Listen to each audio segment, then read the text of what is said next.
That is one thing Africans fail to understand up till now. You don't try to imitate, to be Europeanized, to be Westernized. No, that is very wrong.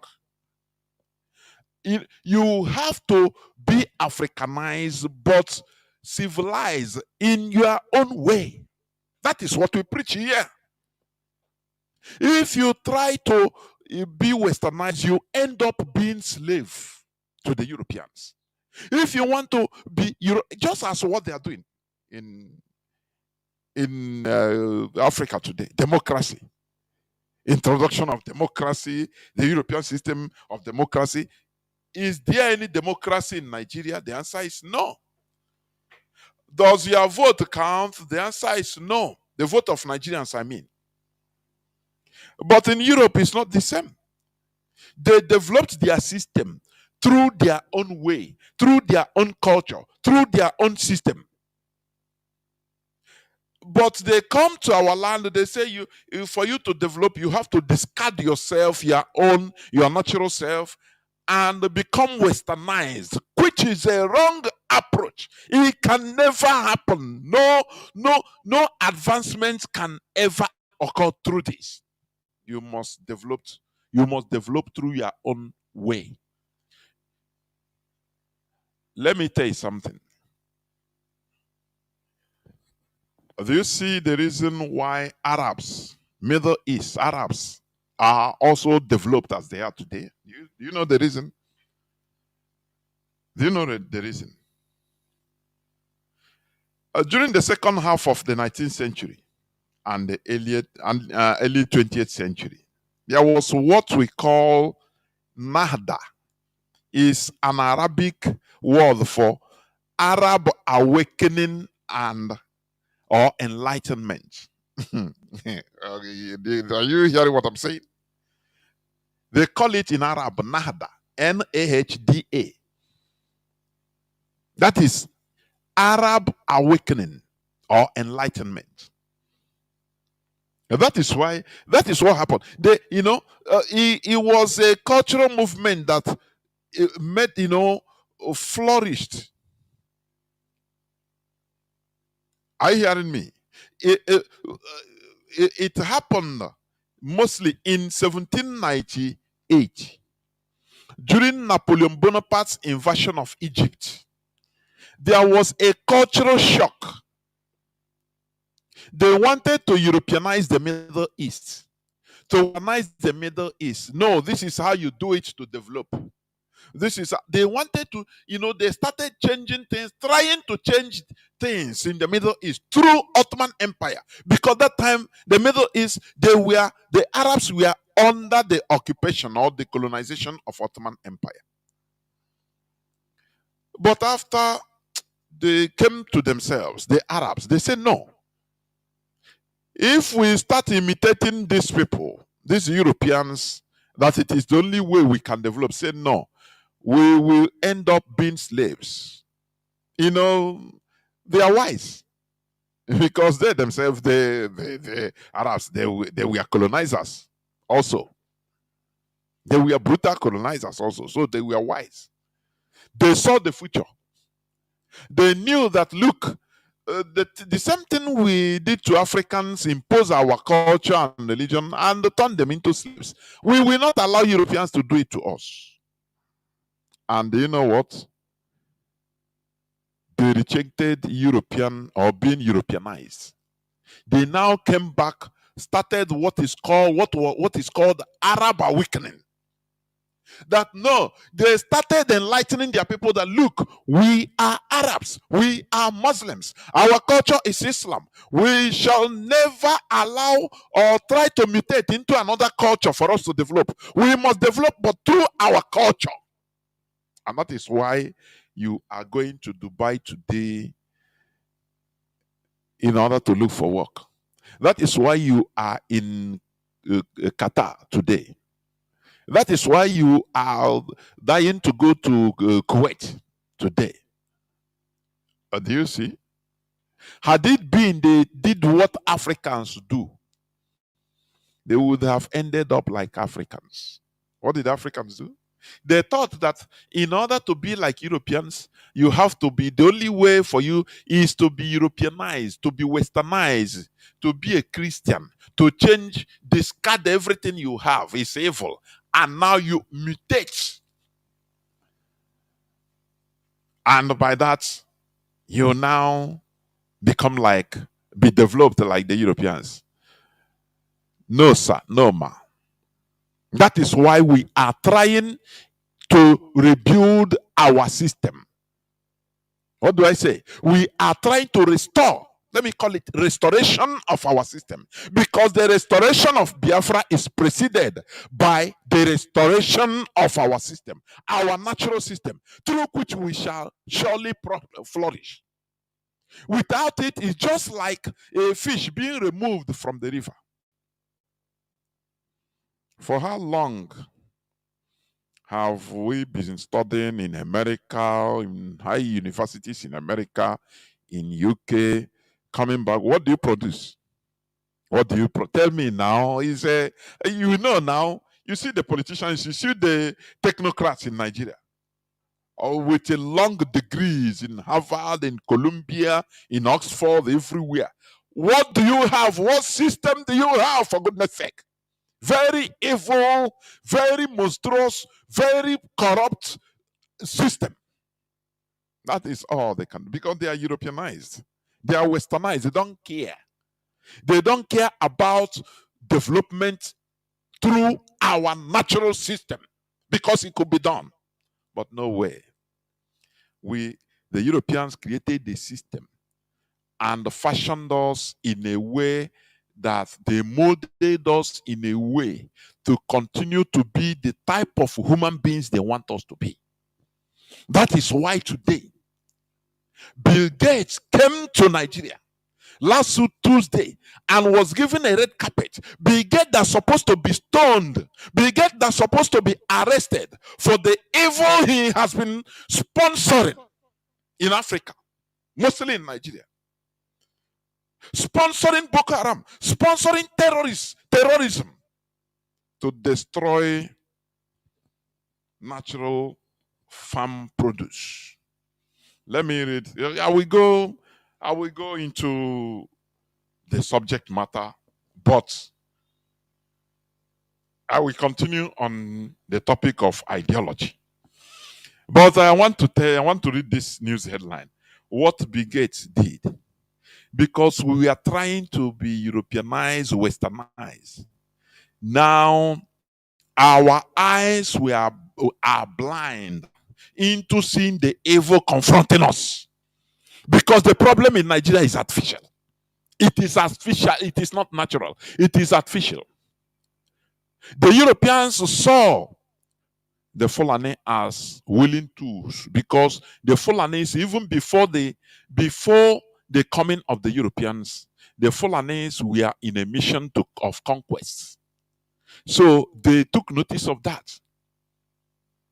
Do you remember the emirs of North, the Fulani emirs, after their defeat by Frederick Lugard, they gathered and lied down, pay obeisance to Frederick Lugard and told him, please leave us.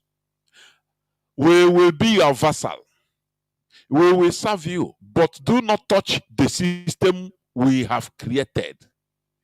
Do not educate, do not westernize or try to bring your Western education to our people. We shall send you only our elites, our children, the children of the monarchs, to your school to be educated by you, but leave the population, please. Anything you want us to do, you want the people to do, just come through us. Give us a command, and we command the people. And the world,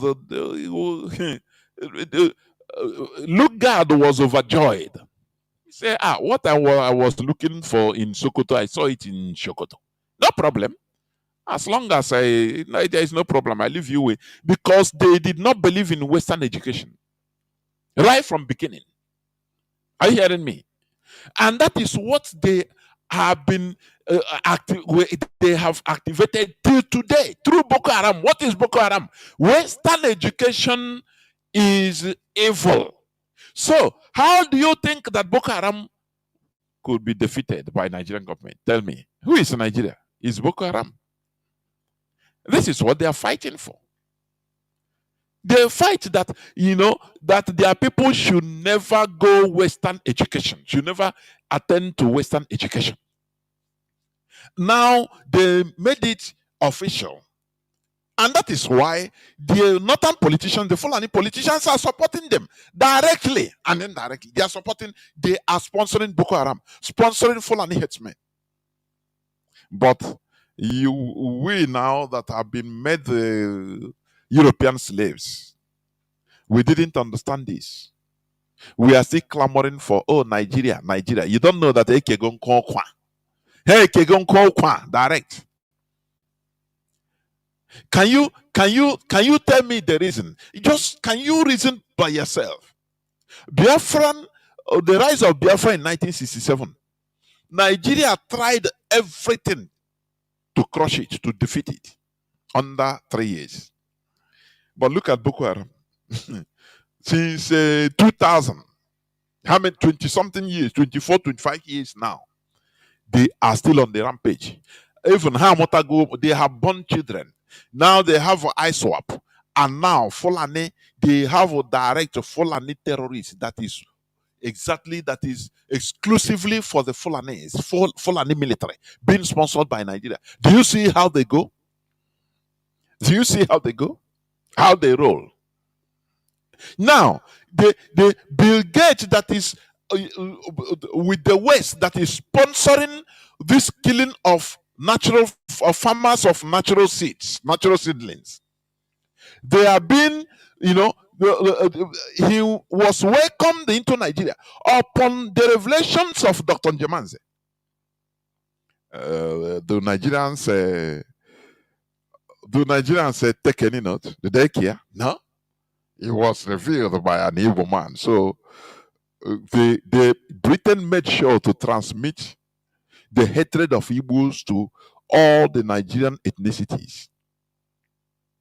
The indigenous people that are in Nigeria, they transmitted the same hatred and made sure to create a system in Nigeria of Igbo hatred, so that it doesn't matter the calamity that is coming upon them, they use Igbo hatred to cover everything, to cover their eyes.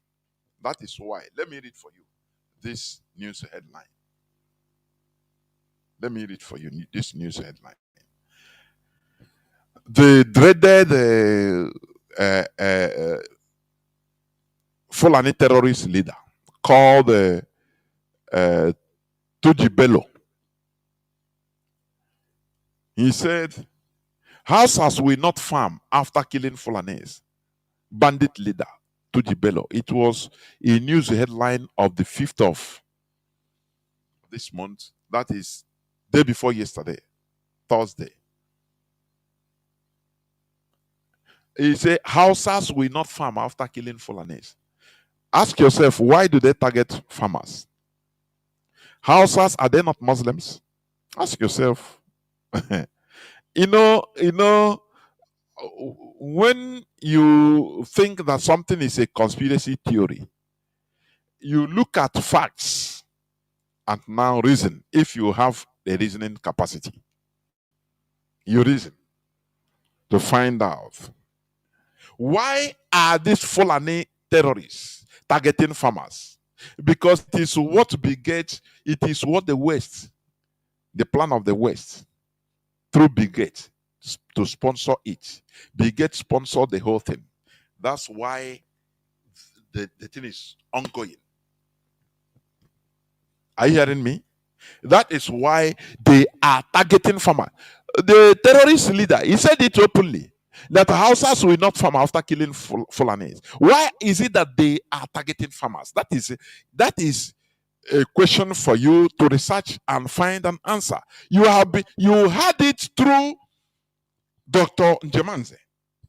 That look, what is happening? the Boko Haram terrorism and all the rest, Fulani terrorism and jihadism, it is highly orchestrated, it is artificial, it is orchestrated, planned, and sponsored by Bill Gates, by the Western government, Britain, America, through Bill Gates, in order to what? To introduce GMO food. You know, Nigeria has the highest number of population in Black Africa. Nigeria, in the whole of Africa, in short. They have the largest number of Africans or black race, let me put it. After Nigerian population, I think the second is Brazil. Brazil have the second largest, no, if I'm not mistaken now. If I'm mistaken, somebody might correct me, but I know it was once like that. The largest number, second is Brazil. So why do they choose Nigeria? Because it is the largest number of where you have the largest number of Africans. So anything that starts from there, it will spread everywhere. So that is why they initiated this terrorism, which is undefeatable. 20-something years, a country with their conventional army that defeated Biafra under 3 years. Biafra with their everything supported, Britain supported them. The West supported them to crush Biafra. But when it comes to Fulani terrorists, the Boko Haram, no, instead of being defeated, they continue expanding. Today, these Fulani terrorists, Boko Haram, they are controlling major parts of the northern Nigeria. They are in control. They act with impunity. That's why this terrorist leader, Tuji Bello, he said that Hausas will not farm. If you read the body, he said they will not farm, no, even if those that are farmed before, they can never harvest. They will destroy their farm. Why is it that they are going to farm? They are going after the farm. Why? Can't you ask yourself? Now you compare it with the revelations of Dr. Njemazi. Do you see where logic plays a role? Where you can reason, your reasoning capacity, if you can. But do Nigerians do they reason at all? That is the reason why here on Radio Biafra we are trying to develop our reasoning capacity, to build our reasoning common sense. Do you know that common sense is not common? Do you know that? Common sense is never common. So make people reason logically, it is not easy. Because once you reason, according to Sadhguru, he said, once you say, I don't know, you accept that you don't know. Because what is in this world is, I know and I don't know. When you say you believe, you are trying to pretend that you knew, but you don't know nothing. And that is the worst situation. So you accept, you either know or you don't know. And once you don't know, you understand and accept that you don't know, your intelligence will be activated in order to know, try to know. He gave an example. He said, look, if, for example, you are walking in the night, in a dead night, in a dead pitch darkness, like in Nigeria, NEPA took off light, and you're outside, and everywhere is black, dark. You cannot see a thing. You don't know how the ground, the level of the ground, you don't know how it is, and you are walking. What will you do? You will be very at alert, because you don't know the situation of the ground. You don't know whether there is a snake on the ground, because you don't see. So you are naturally, your intelligence now will become more brighter. You will start being at alert. And even if there is a rope on the road, you just shake, jump it, because you don't know whether it is a snake or not, because your intelligence now is playing a role. Your eyes, you don't know. Do you see? You don't know. But once you believe that, I know, don't worry, I know, you will see that even the land we are going, you as it is dark, everywhere is pitch black, you can even step inside a goat and break your leg. Because you believe you know. As you believe, you deceive yourself that I know, whereas you don't know anything. Before you know, you continue swimming in your stupid character. So what is in this life is, I know, I don't know. There are many things that are not known yet in this world. Many millions, if not zillions of things. But once you accept that we don't know, that is when our intelligence will be activated in order to try to know. Are you hearing me? Do you know that is why creative, the awakening, I will go into it a bit. These are in the body of the discussions of today in ideology. Once once people are awakened, once people becomes curious to know, eager to know, that is it brings development, because the population now are awakened. They are awake. They now want to know things. They now want to do things, because the difference between human beings and other animals is that human being is the only animal that translates their language, human language, into technology. What is technology? Doing something. Building something, creating something, creativity. That is what it means. Are you hearing me? So, and there's something I want to also talk about, just say a bit, just something that enters into my heart now, just now. Every time we used to see on the social media, oh, Biafrans have talent. Look at how natural they are, how naturally talented. Yes, we are. But let me say this. You see people building drones. There is a little unmanned airplanes that can fly with a commando. Yes. You see people constructing cars. Yes. But why are we only channeled onto only that? I saw on the social media how a Biafran built a mini petrol station, gas pumping a station, mini one, and is applauded. Now I ask, how is it going to help our population? Oh, you build car. Yes, it's natural talent. But let me bring our focus to another way. Why don't we think of something practical little thing that can help our community, our village lives? Can I tell you something? You see, we have been using hoes and sickles, organ, nanko, for centuries, if not millennium. Because our ancestors, they built hoes, they constructed hoes, blacksmiths, they did it.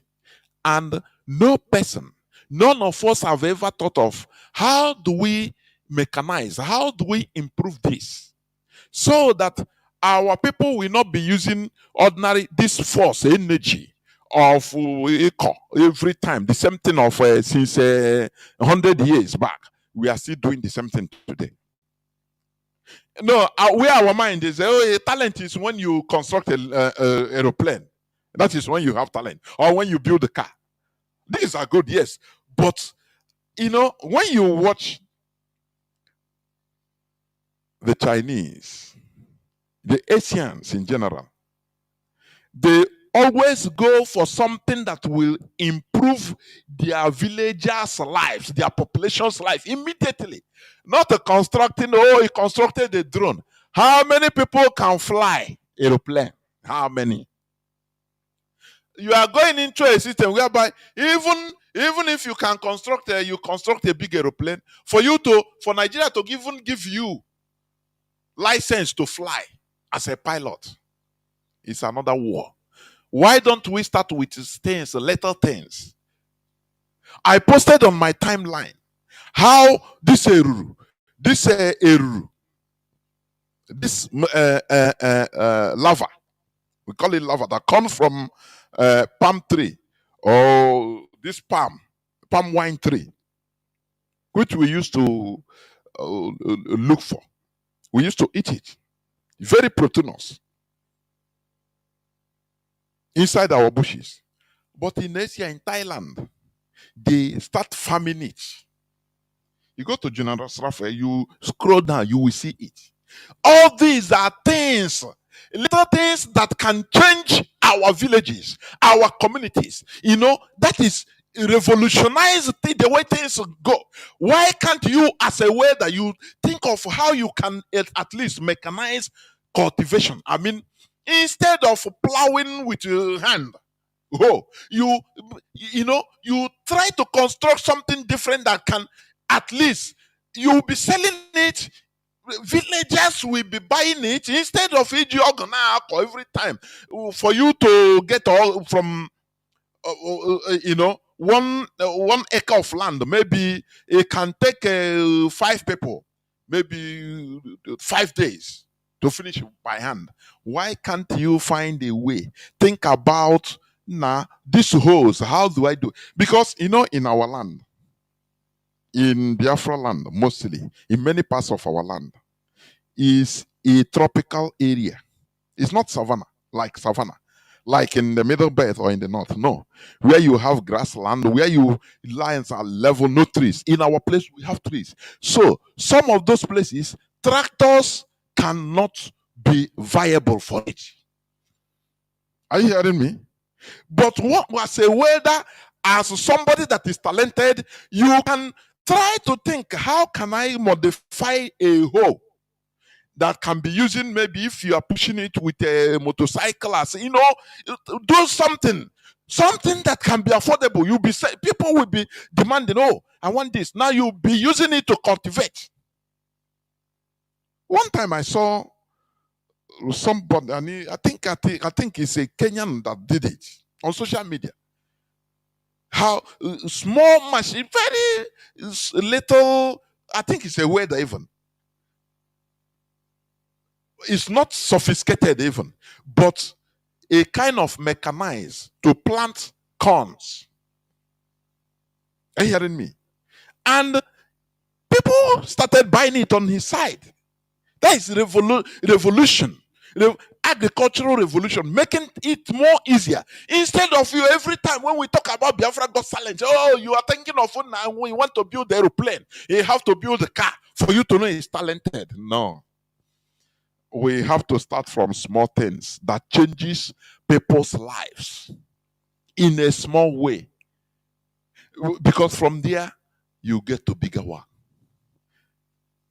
Let me tell you, the Europeans didn't enter. Look at telephone today. Okay, look at television today. Telephones, it started from telegram, sending messages, come, you'll be pressing, come, telegram by the military. From there, he enter telephone. I can get a telephone dialing. From there, they continue modifying from time to time, because once you start wanting, after, you can modify it. You can improve it. But we want to enter nuclear science, go to build a spacecraft without even starting from the scratch. This is sometimes, I call it madness, because we are thinking only one way. How do you improve? You go to villages, see how farmers, we are talking about going back to farm. Yes, which we are seeing the good result. But when you go and see people that are digging, if you want to farm, you hire and you pay. You will take maybe 1 or 2 of them, in order to make one mold, it takes time. Why can't you think out and say, look, you start building maybe a kind of hoe that is a bit mechanized, Because from mechanization, it will enter electronic. Because in our land, these big tractors is not in every part of our land that it is viable. Are you hearing me? It is not our land that cannot, because of the trees we have. So we need to, localize, indigenize technologies that can fit our daily activities. That is it. You see, in Malaysia, see how they develop palm oil, palm tree plantation. See how they develop it. They build railway lines inside hundreds of kilometers of this thing, palm oil plantations. And now they even modify the way they no more use ete. In our land, still people use ete. The old ete that have been in existence for centuries, if not millennia, in our land. People still use it to go aitengo, to go and cut a palm tree. Why our people cannot at least modify and improve that ete to be more easy? They are no more using it in Malaysia. They build things in order to make cutting of palm tree, palm nuts very, very easy. It's no more using it to climb. No.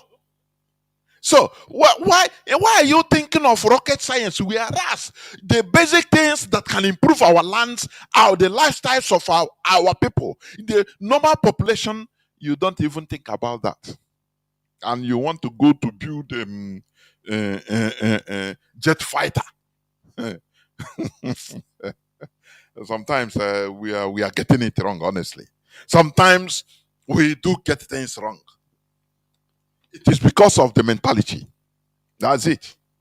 It's because of our mentality. Therefore, we must always be our talents, our technological acquisitions and talents should be in line to develop the lives of our people, common people. That thing you think is crude, you bring it up. In our place,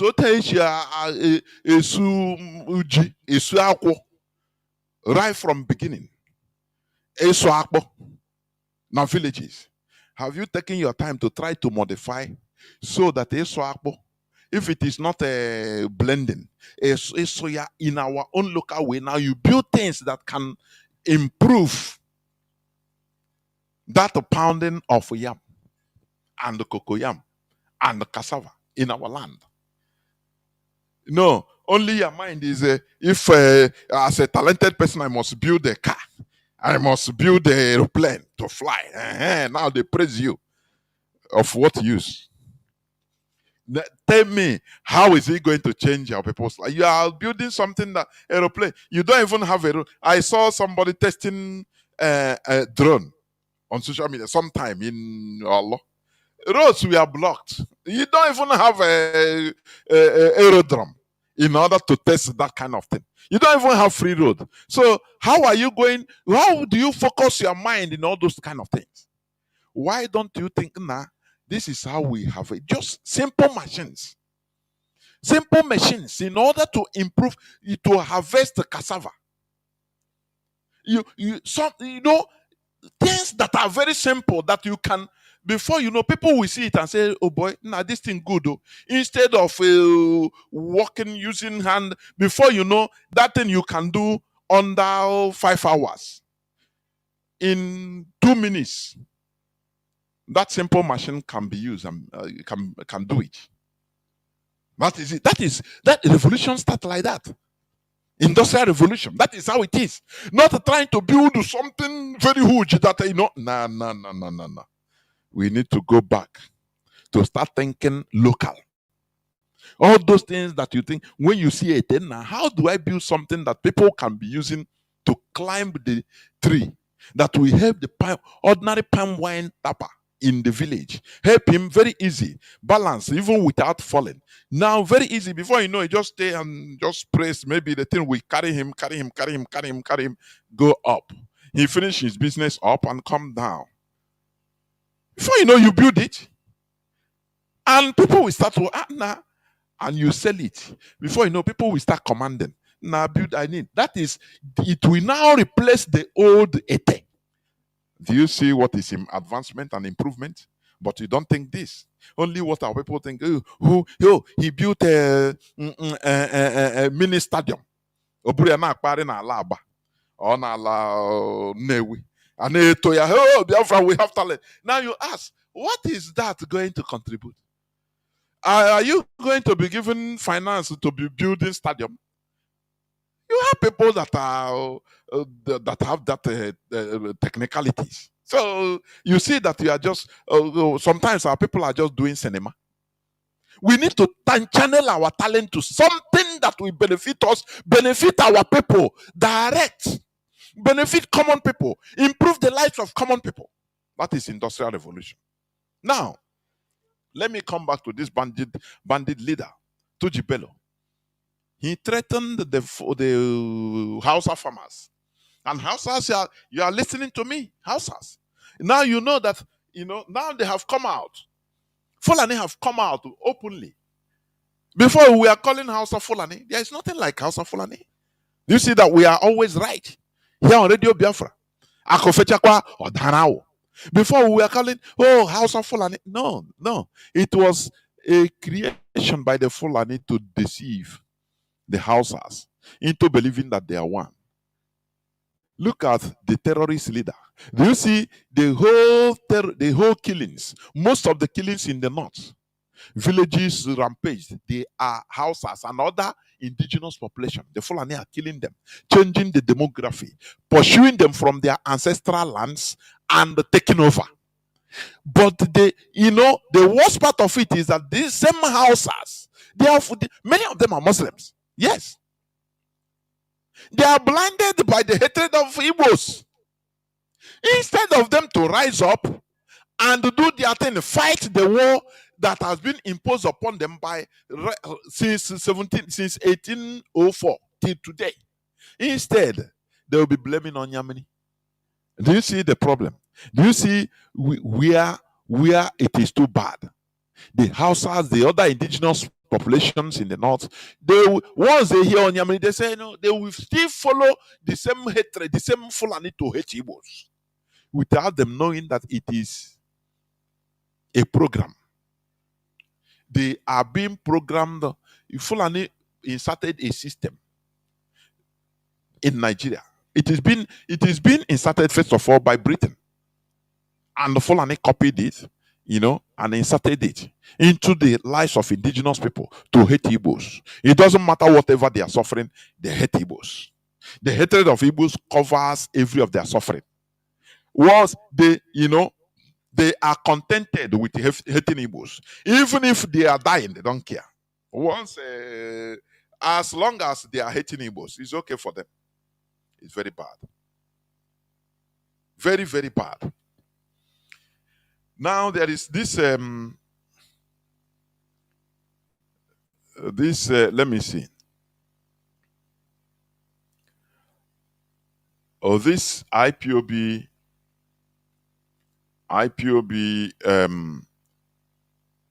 press release. Yes. Let me check for it. Which IPOB talked about the evil committed against IPOB by Anambra Vigilante Group. That IPOB have declared war on Anambra Vigilante Group over illegal killing of member. Let me say this, and let me continue reiterating this. What Britain is doing through the Nigerian government, they have activated Gowon agenda. I said it last time, and I will continue repeating this so that people will understand. They have done what? Activated Gowon agenda. Use Igbo people, Gowon and Obasanjo agenda. Obasanjo used it and ended the war very swiftly. He used Igbos to kill Igbos. Remember Mazi Nnamdi? He said that when he was captured during the war in 1969, I think, that the person that questioned him as a Nigerian soldier was an Igbo man, partly Igbo, partly Yoruba, fathered by Igbo and mothered by Yoruba. He speaks Igbo fluently like any other thing. Do you see it? Obasanjo capitalized on, he used Igbo to fight Igbo, to kill Igbo, to bring Igbo back to Nigeria. That is what they are doing today. They have activated this agenda of confusion in our land to use our people to turn against our people. So that as we are fighting and killing ourselves, we will not have time. We will not have the time of fighting our common enemy. I've been saying this today. They arm anybody. It's a Nigerian agenda, the Nigerian activation. Any group of people, individuals could be armed now, today. And they will come out on social media, be giving order. Now we do this. Look at what somebody is doing, giving our people to stay, whether 1 month or 40 days, sit at home. Don't you see that it is real? These people are against our people. They don't want us alive. Do you know that this is sit at home? The Nigerian military is enforcing it. How do you tell somebody to stay at home for 1 month? Which means this is a genocide. Don't you know that? No, you will not go for your economic activity. Hunger will kill you at home. There are many of our people are people that feeds from hand to mouth. In that zoo, in short. If you don't go out one day, you don't go to your shop, how do you feed? You will not make any money. You will stay with your family 1 day, 2 days, 3 days, 4 days, and you say you are fight. The person is telling you that this is a right way for you to fight to get Biafra. Are you going to be alive to get Biafra or what? Do you see that Nigerian government is directly in charge? These people are trying to impose anti-Biafra policies and programs that will kill us as quick as possible. Don't you think? When we make noise, when all these people make noise, let us sit down and reason, please. I'm now talking slowly so that I want us to reason, because a people that reasons is a people that advances. A population that reasons is a population that advances. Just let us use common sense. How can somebody tell you to stay at home? Don't you see during the COVID-19? People started shouting. Even in developed countries that government share palliatives every day. But people say, no, we cannot stay indoors. For what? Because staying indoors, one, it is not healthy for your body. Number one, you have to, in the case of our own people in Biafra land, how do you feed? How do you feed? So you stay in your place and die. Everybody, whole family will just die. Extermination. That is what they mean. Oh, we stay at home for 1 month. Easy, very easier said than done. And you see people that I want people to be reasoning, please. People that they will be sent to go and hey, you need Biafra. And then these are nonsense rubbish they use in stealing. We need a release Mazi Nnamdi Kanu. These are criminals. They are not there for anything, releasing Mazi Nnamdi Kanu or anything. Mazi Nnamdi Kanu is not their leader. They are just there in order to play the script of what they are being given. The order they are being. Nigerian government give a the script. Say, okay, declare 1 month sit at home in Biafra land. And tell people, they give people gun to any person they see, you shoot them. How are you killing the people Or are you serving them? Which one? No, let us use our common sense. Common sense now. Are you great common sense? I cannot understand. When you even telling people to sit at home, one day, IPOB is doing it strategically. Let me tell you, everything we are using it strategically. Not every time, when need be, but they bastardize. Now they are talking about 1 month. Sit at home. How do you think that this is direct insult or call for annihilation of Biafrans? That is what he's doing. Because when you tell people sit down at home, just sit down, don't go work, don't walk, don't go work, you will not eat. What do who provides food for the family? Without economic activity, you cannot feed. So let us be sensible. Let us be calculative. Not everything you take it as, oh, that is it. It's sit at home. It's order. Which kind of order? What type of order? Is it order to kill everybody? Ndibai, kindly check, please. Kindly check. And this Anambra Vigilante group, they have made themselves. They are trying to make themselves as a bubagon, and they must have coalition with IPOB, with ESN. I am telling you. The way they are doing things, they killed one of us that didn't do nothing to them. Only because he's a member of IPOB. He's a coordinator of a zone, of a unit. And they shot and killed him for nothing. That's why IPOB warns them that they will hear from IPOB. IPOB say openly.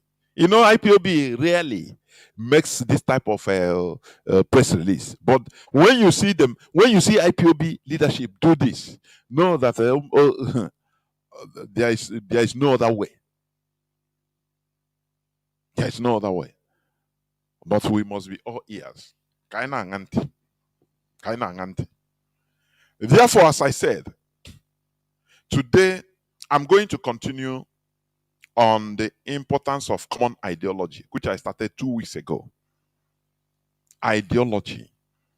It is a system of ideas and ideals, especially one which forms the basis of economic or political theory and policy.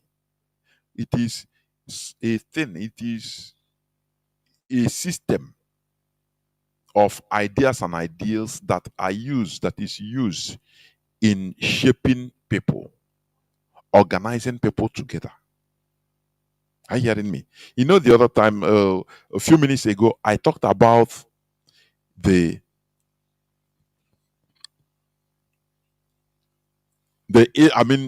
Arab awakening in 19th century and early 20th century. They were trying to remove them from their natural local ideology, which is their culture, which is Islam. Because Islam came to them in 7th century through Muhammad. And they fought over it for more than 150 years. And it became their culture. The same thing, Christianity came to Europe. And they fought over it. And it became their culture. That is the same thing. Now, after more than 1,000 years, Europeans came to their land as they went to Africa also. Try to wipe away their natural ideology. But they said no. They wanted to fall, but after they resemble people that rose up from sleep and said, no, that is the awakening.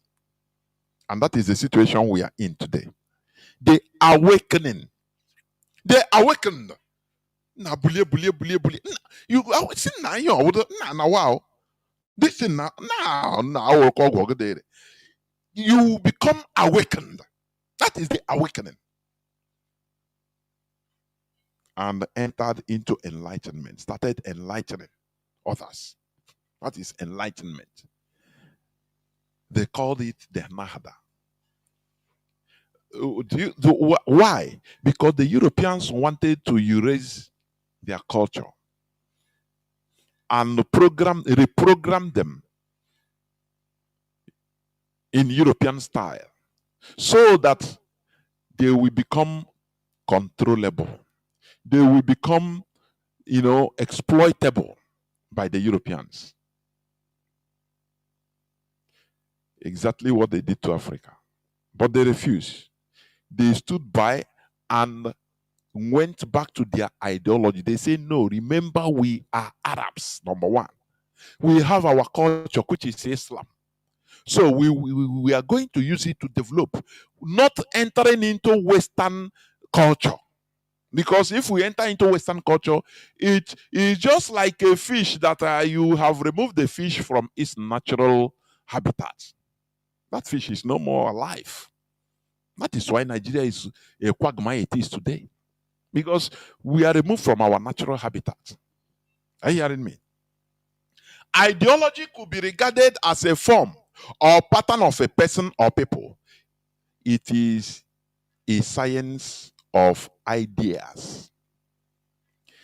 That is what we are trying to restore, our ideology. With this thing goes hand in hand. When you look at the political path of Biafra restoration, as IPOB is doing, you also see the other side, the cultural part, which is also what we are trying to do here in Radio Biafra, in order to restore the mindset of our people that, first of all, we had our culture, our ideology before the advent of the Europeans. Yes, it is not perfect, and no culture is perfect, but we can modify it, we can improve on it, and develop with it. Do you remember when Mazi Nnamdi Kanu was asked by TVC journalists, Nigerian journalists, he said, what type of system do you prefer or are you going to use in Biafra? He wanted Mazi Nnamdi Kanu to tell him, we are going to use American system of parliament or English system of parliament, American system of this and that. The presidential system. No. Mazi Nnamdi Kanu told him, we are going to use Biafra system. Is there, I clap. That when I watch it, the first time I clap for Mazi Nnamdi Kanu, I clap for him. And the interviewer, the journalist, was disappointed. Are you hearing me? We are going to use our own ideology, improve on it to develop. That is what we are doing here. That is why we are dishing out this enlightenment, so that we go out back to our ideology. Many people are mischievous when we preach. They say, no, we are attacking their religion. They say, no, we don't want the freedom of worship. Oh. These are the same people. When you are talking about freedom of religion, every Sunday in their pulpit, they preach against our culture, our ancestors. They pray against ancestral spirits. They sing music demonizing anything concerning our culture. Now, which is not true. Now, when we come to correct the whole nonsense, they say, no, believe what you believe. I believe what I believe. If this concept was being respected, the Europeans wouldn't have brought their religion to our land. There wouldn't have been anything like evangelism. What I'm telling you is factual. If the way they are mischievously and very hypocritically talking today, if it is how it should be, or it had been right from beginning, no person will have problems. Because there wouldn't have been anything like evangelism. You know, when you bring your religion and start telling it to another person of another religion, telling him that your own is the only way, the truth, and the life, what does it mean? You are bullying the person. You are telling him, minimizing his own.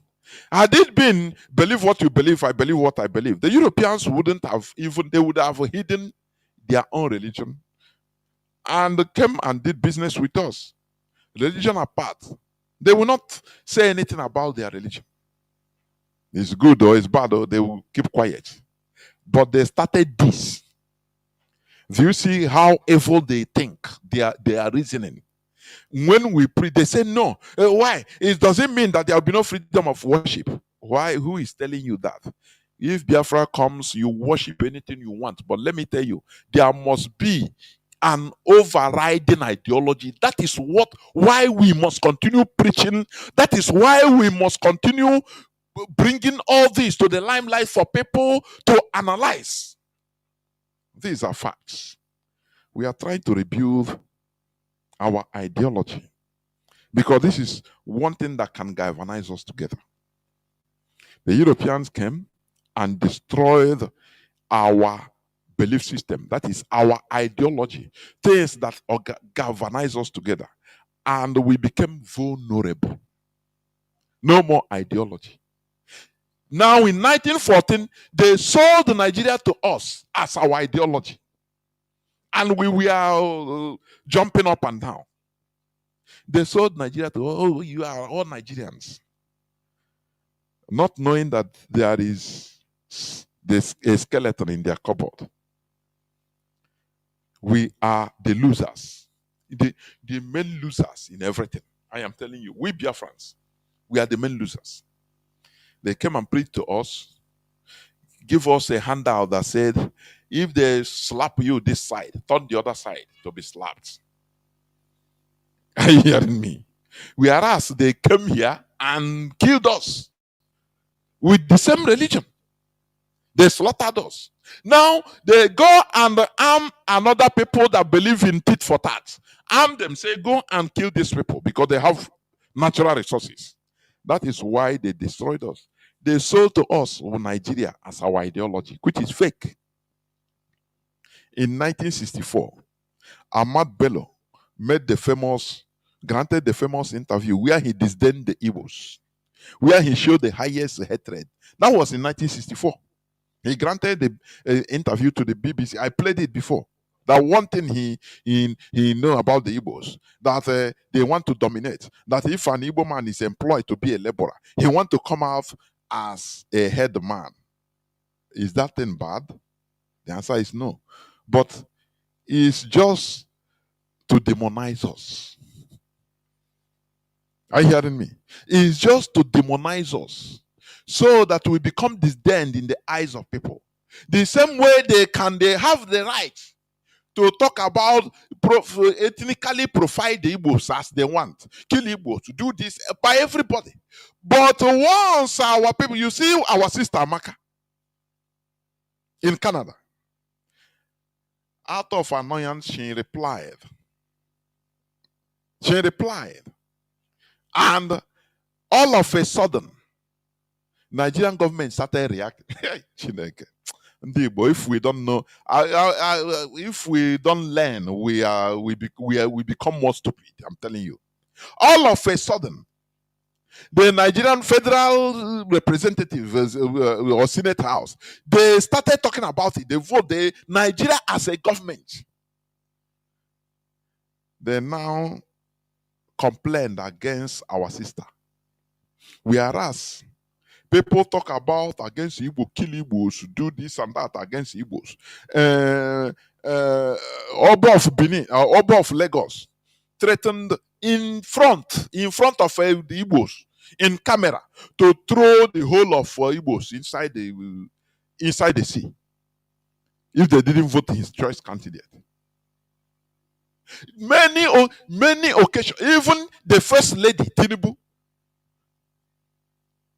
she threatened the Igbos ethnically. tribal, ethnically, that they should inherit. Yoruba should marry able to inherit them, inherit their properties. If they die, that their properties are for Yorubas. This is ethnic profiling. It's hate speech. Different ones. Nigerian government don't think about it. They don't hear it. Only when an Igbo person reacts in self-defense, that is when they will come. They will galvanize Nigeria. And the worst part of it is that when they say Nigeria, Nigerian senators or Nigerian House of Reps, you still see Igbo reps there talking, joining in what they are doing against our people. But they can never raise their voice when their people are ethnically, or hate speech is made against the Igbos. They will never raise it in the Senate House or to tell Nigerians to come the same way you are profiling, or you rise up. Let us rise up against this one. No, they will not do it. This is not only sad. This is horrible. We used to say that we Igbos, we are orphans. No person talks for us. It's only IPOB. That is why we are building. We want us to go back to our ideology. Let me tell you something. Any person that is downplaying what we are doing, saying that, thinking that, hey, no, this is not the most important thing, my brother, question him.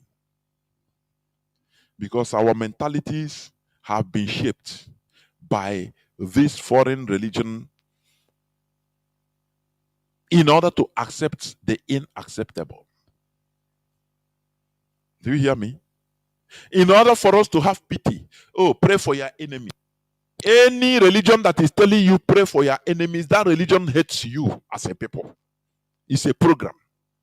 They want you to be sheep. They call you Atono. They look at the whole animals. They don't name you Jaguar. They don't name or say, if you are adherent of this thing, adherent of our religion, you are a lion. At least you have power. No. They name you the most stupid animal on earth. Atono. How do you think that you can survive through that? How? I played a clip before. The King Vemba of Kongo. So what happened? He thought, let me bring, before I continue, let me bring that clip again, please. Because that clip is very, very educative. That clip, highly educative. I am telling you. Let me start. Let me play it again. Listen. Before I continue in what I'm talking.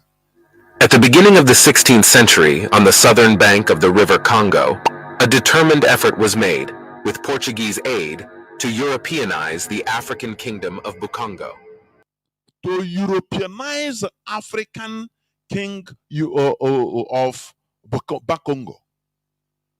Do you think when they say Europeanize, do you think they will come to develop your land to be like theirs? No. They want to conquer you mentally. So that you'll be feeling that you are part of them.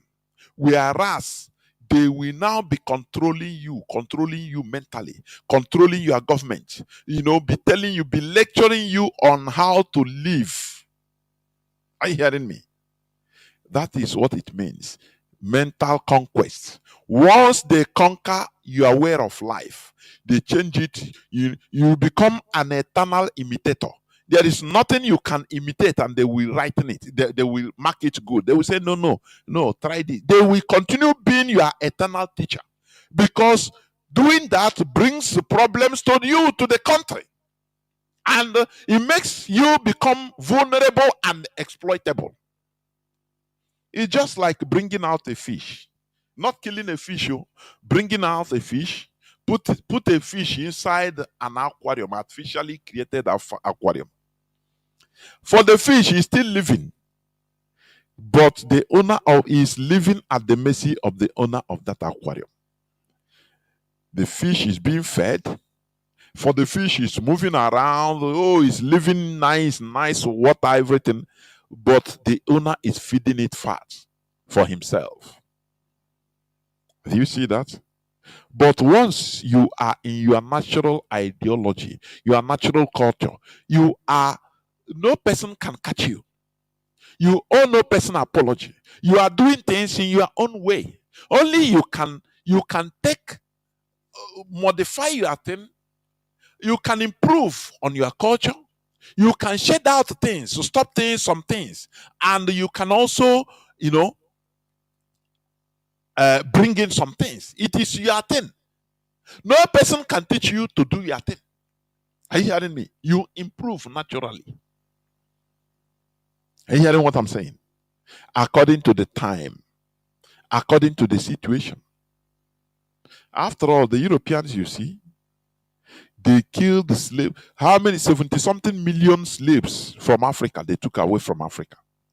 Most of them, many of them died in the in Atlantic Ocean. That time, but they were civilized people, right? That time they were calling themselves civilized, but they were buying slaves, killing slaves, treating treating human beings like objects. But as time goes on, situations and times change. They started thinking, say, this culture of slavery, no, we have to stop it. Are you hearing me? That is how things go. They started stopping it. Maybe because of things they see, because of other things, but that their culture of killing, treating human beings like animals, they started minimizing it because it's their natural culture. Remember, Europeans, they were naturally feudalism. And feudalism, people are not equal. You have slaves, you have nobles and peasants. It's natural, it is their culture. But these are the people that committed these horrible crimes today, and now you are thinking that they are the most civilized people on earth. No, sir, no, ma. Only that time changes things. This is the same way. Because when we talk about our culture, our tradition, you say, you start thinking of bad things. Both fictions and realities. You start thinking about bad things. I see for people that did it that time. When did they start? They opened up in America for black and white people to be going together. How many years now? It's just few decades ago. Now you still see they have this discrimination, but they harbor it in themselves. They just showcase it in a diplomatic way. It's no more before like they show it before openly. Are you hearing me? So for you to understand that time can change things. With the time, one type of culture could also mutate, change, because of time, because of the present situation. Are you hearing me? But when you see, you say you want to be Europeanized, that is, you want to make yourself a slave. It is not a credit. As an African, you should never be Europeanized. How many Europeans have been Africanized? Tell me. So this king, in his miscalculation, he wanted to be Europeanized because he thought that while imitating, is the same mentality that is being harbored today in Nigeria. Because they believe that while everything is a miracle, maybe as they are praying, one day Nigeria will turn to Dubai. Everybody will now change and things will become better. That is the same fundamentally flawed mentality. Now, with the prayer, now we go better. These are fundamentally flawed mentality that is bringing out all this. Are you hearing me? You have to work hard. And you start by changing the system. And the system starts from the ideology. You can never, change by, develop by only imitation. Being you want to be like Europeans. No. Be yourself. Be yourself. Now, only innovate. Innovate that yourself. That is it. So, continue listening, please. Earlier, in the 1490s, in the reign of Nzinga Ankuu, Portuguese missionaries and traders began to arrive among the Bakongo. Favorably impressed with these foreigners, the next Mani Congo of the Bakongo, Nzinga Amvemba, son of Nzinga Ankuu, decided to Europeanize his kingdom. He decided to Europeanize his kingdom. Do you see? Do you see the flawed mentality? Instead of learning, and do you see? Oh, Chineke. Instead of trying to learn to get something as the Japanese did, when at the same time, 15th century, the Japanese also, the European, the Portuguese also, they went to Japan. Japanese islands, archipelago. They went to Japan the first time. And they saw Japanese. Japanese, we are fascinated by these strangers that came to their land from only God knows where they come from, with their level of civilization. The Portuguese, they brought gunpowder. That time, the Japanese didn't know anything like gunpowder. The samurais, they were using only swords and the spears, just like Africans. The same thing. Are you hearing me? Now, the Portuguese started what they did now, just like what they are doing everywhere, every other place in the world. Their missionaries enter because their missionaries are their forward-moving infantry. Because they go on as a war group. Their missionaries that they want to, they will enter in order to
don't obey your tradition because it's evil.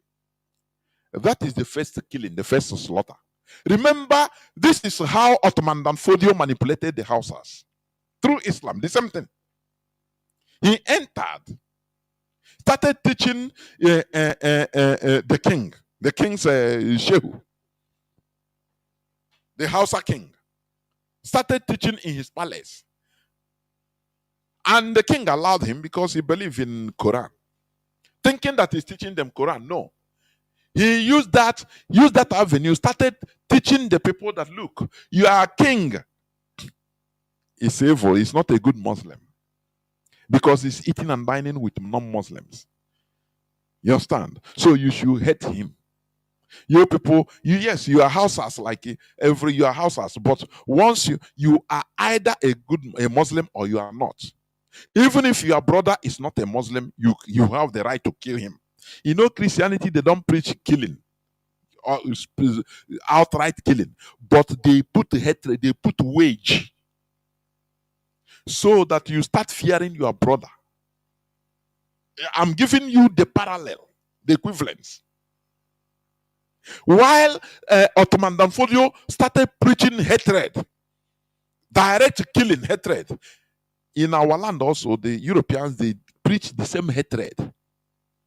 But they tell you, disobey your king. Go and scatter your shrines.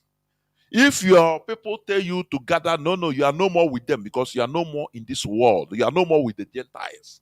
If they call for war to fight against us, the white people, the colonizers, say no, because they are our saviors. That is what happened in our land. Kwen ano ihe m na-ekwu now. Ihe m na-ekwu bụ hate speech. Is this not historical? When people will mischievously be misinterpreting because on ndị awo had the call ndị they know the truth. Some of them know the truth, but they block their mind. They don't want to accept it. But that is what happened in our land. That is why our land today is in tatters. Because they destroyed our common ideology of Onyaga na Nwanne. Our Denala. They destroyed it. They tried to do it in Japan. Their forward military, which is the missionaries, the European colonizers of forward military. The missionaries, they went into action, spread into the city. They say under a few months or a few years, they have built 15,000 churches or more than in Japan. Now the Japanese monarchs, they started observing rebellions. People now looking down on their temples, on their shrines, on their customs. People now going to burn their shrines. Exactly what happened in our land. They say no. If we leave this, and let me tell you the truth about this. One of the main reasons the Japanese kings and prince why they allow the missionaries in first to start preaching, they wanted to curb the powers of their own Buddhist monks. Because a time came in Japan, the Buddhist monks were so powerful that they are even trying to challenge the power of their kings. Let me tell you, for a people to develop, you must relegate anything religion to the background. Even if you are on religion, you are on natural religion. Because it makes people, once they start growing up bloating, because there must be government must be in place. Government should be the highest. Are you hearing me? So the Japanese monks were also, because they go hand in hand anyway, so they were growing too large, trying to overshadow their monarchs, their government.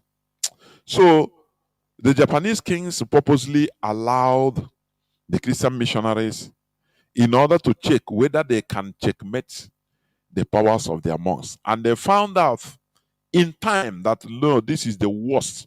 They wanted to commit the worst mistake. They want to be enslaved forever. So when Emperor what is the name? The capital of Japan. Sometimes you cannot, something very simple, you just forget it. Can somebody just inbox me? What is the capital of Japan, please?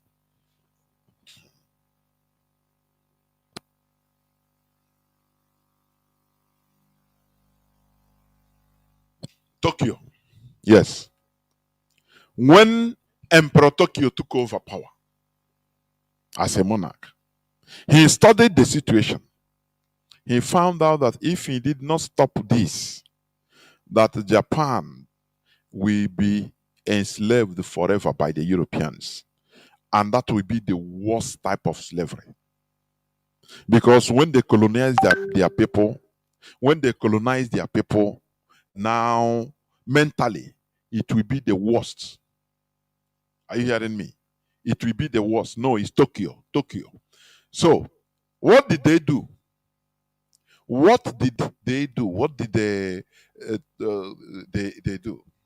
The monarchy of Emperor Tokyo What did he do? He turned against and started fighting back. He gave order that, look, missionary preaching evangelism should stop. You, once you start something, they started it in a small distance. They overlooked it. They say, who is he? He started warfare against them direct. He started war against European Christianity. Any Japanese person that converted, he say is it not up to 1 year, they destroyed more than 15,000 churches. They burnt them down. They burnt all of them down. If they see you professing that religion, they cut off your neck. Not only you and your family. Do you see today? We make these are historical references. Every time you are thinking, oh, Japan is developed, Japan is developed. I want to be like Japan. Can you do what they did? But when they come to, okay, this is the right way in order to channel our radio, you say, no. Now, wow, no. How do you think you can do what they did? How? They fought against this virus and pursued the whole missionaries out of Japan. They closed Japan. This fight, not one day, it took 250 years to isolate the Japanese isolated their citizens. No going out to study anywhere in Europe. No going to America to study anywhere. That time, for 250 years, no person should go out. Neither any missionary coming. They knew what they are doing. Today now, you are living in Japan. You are listening to me, aren't you? You are enjoying it. You are enjoying the country, aren't you? But have you studied how they become so great? This is the main thing.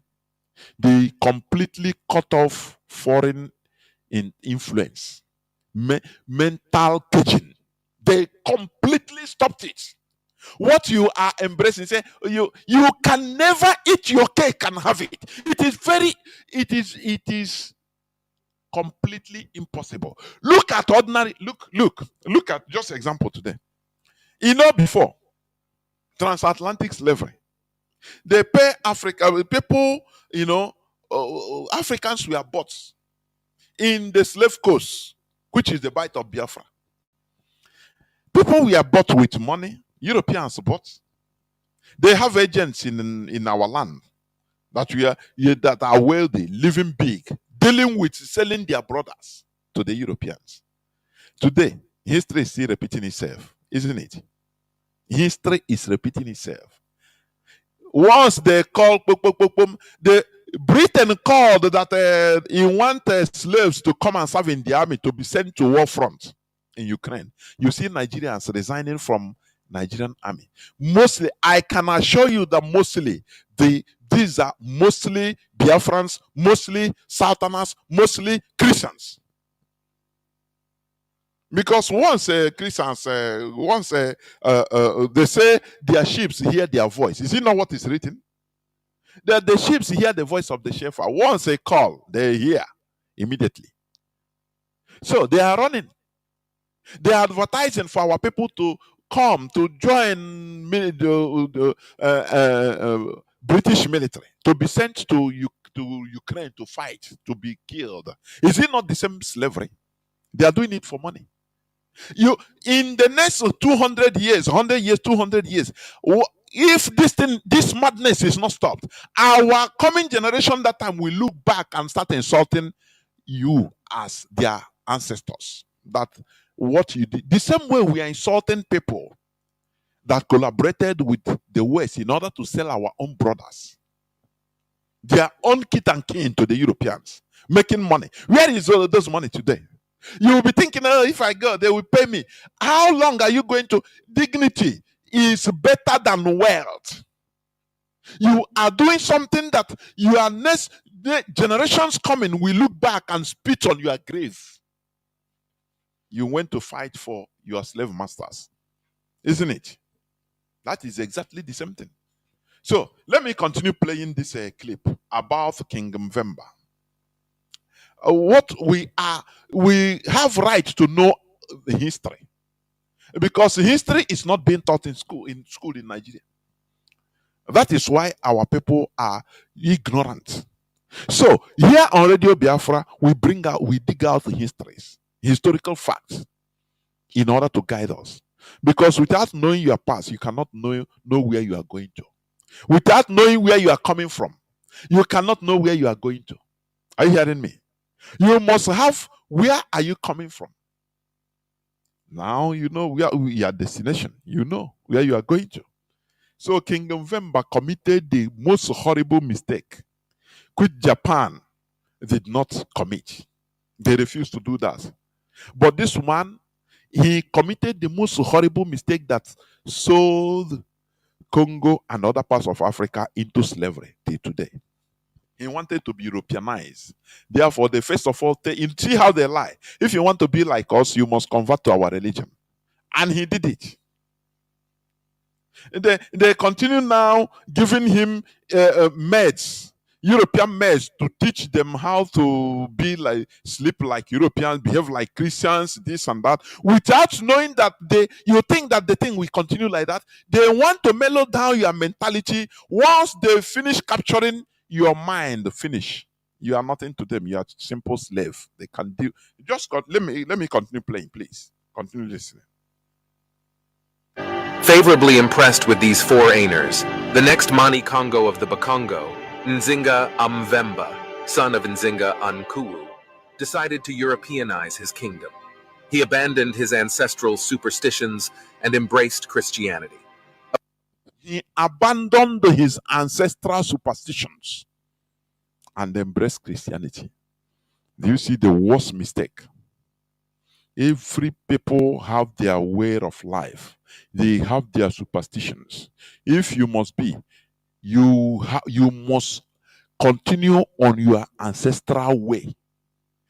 From there, you can be making changes as time goes on with the time, instead of abandoning it. That is the worst mistake Black Africans did. And that is what we are suffering today. Upon being baptized, he dropped his African names and titles. Thenceforth, he would be known as Dom Afonso I, King of the Congo and Lord of the Ambundos. He dropped his African. They told him even your African name is evil. So he dropped the King Mvemba. He dropped it. Said, no, this is evil. He now, they baptized him and called him King Alfonso. They gave him Portuguese name. Not knowing that he's recruiting himself into a total slave. He learned to read and write Portuguese. He Europeanized his court in etiquette and dress. With help from Portuguese women who taught Portuguese domestic arts to the ladies of his court, Afonso soon learned to eat like a European and sleep like a Christian. He learned how to eat like a European and sleep like a Christian. They told him all these things meticulous, so that it's just like when you are writing a program in a computer language, you are writing a program, so that once you finish with that program, anything you type, that computer will do that. The software will behave the same way. That is what they were designed. They designed him, and he was thinking it's a good thing, because he thought that once he's Christianized, everything he will develop like them, not knowing that developments come from within. Development comes from within. You cannot import development. Rather, you can learn. You could learn from outside. Now use what you learn from outside and reform, if any, in your local system. That is why you see Nigeria, it's democracy, this and that. It's impossible to advance, because they imported everything. Nigeria is an importation. It's an imposition. Nigeria was not there until 1914. So, as a European created, the first people that have no business being together to be there. And that is the result of what you are seeing. Because they Europeanize us. Some of his sons and relatives and other noble youths to study in Portugal and Rome. One of these, Dom Henrique, served as Bishop of Utica, a city on the Mediterranean coast of what today is Tunisia. He returned in 1521, after an absence of 13 years, to serve as Bishop of Bukongo. Afonso built schools and churches. His capital, Mbanza, Congo, Europeanized and renamed Sao Salvador, was so full of churches it was nicknamed Ikongo dia Ngungo. He said his kingdom was full of churches that it was nicknamed in Congo dia Congo. I don't know. Or the city of church bells. City of church bells. Because he's imitating, he wants to be Europeanized, thinking that the development is like that. Advancement is foreign. No. You have advancement is local. And the Arabs, they understood this. That is why they clamored for Arab Nahda, what they call Nahda, in the 18th and 19th century. That they will develop, but through their own custom, through their own tradition. Because if you try to impersonate, to be like the Europeans, you will only finish up being their slaves, manipulable slaves forever. Are you hearing what I'm saying? That is it. Continue listening. All through his long reign, 1506 to 1543, this Europeanizing African prince sent embassies to Portugal and to the Pope in Rome, seeking from his brother Christian princes economic, technical, and religious assistance for his efforts to Europeanize his. He started sending all his reign. He started sending emissaries to his European brother, because now they call him, oh, my brother, my African brother, because they are Christians. Oh, my European brothers, come and help us, to be like you. And just listen to what happens. His land and people. His long and often despairing effort got him some help, little of which was of the kind he wanted. Afonso wanted aid for autonomous development. His Portuguese helpers wanted slaves. No background, I want chance. Oh, Chineke. All his clamor, he want to develop his country, he want to be Europeanized, this and that. And at the beginning, they were helping him. Maybe they started building churches everywhere. Oh, now they look at our side, our place now. Is it not churches everywhere? Do you have factories? No. When you are listening to this, compare it to the streets of Anambra. Compare it to the communities in Imo, in our various villages. How many churches are in your village? Count them. Do they have factory? Their size, no. But everybody is on tie. Every Sunday you see people carry Bible on tie, because they are Europeanized.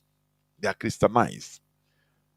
You see, this man sent emissaries everywhere in Congo and Rome for the type of help he wants. And they came and built churches. And they give help, but not the type of help he wants. Because what they want is slaves. The Portuguese, they want slaves. So all these things, they say, get out. You people are slaves to us. All they are doing, they started collecting slaves from Congo. He was desperate. You will hear it here. The king was desperate. He said, but this is not what we bargained for. I became a Christian. I change as I want to be like you. They say, shut up. By that time, they have captured the mindset of everybody, or majority of the people. So they can no longer go back. They want slaves, and they keep on getting slaves from them.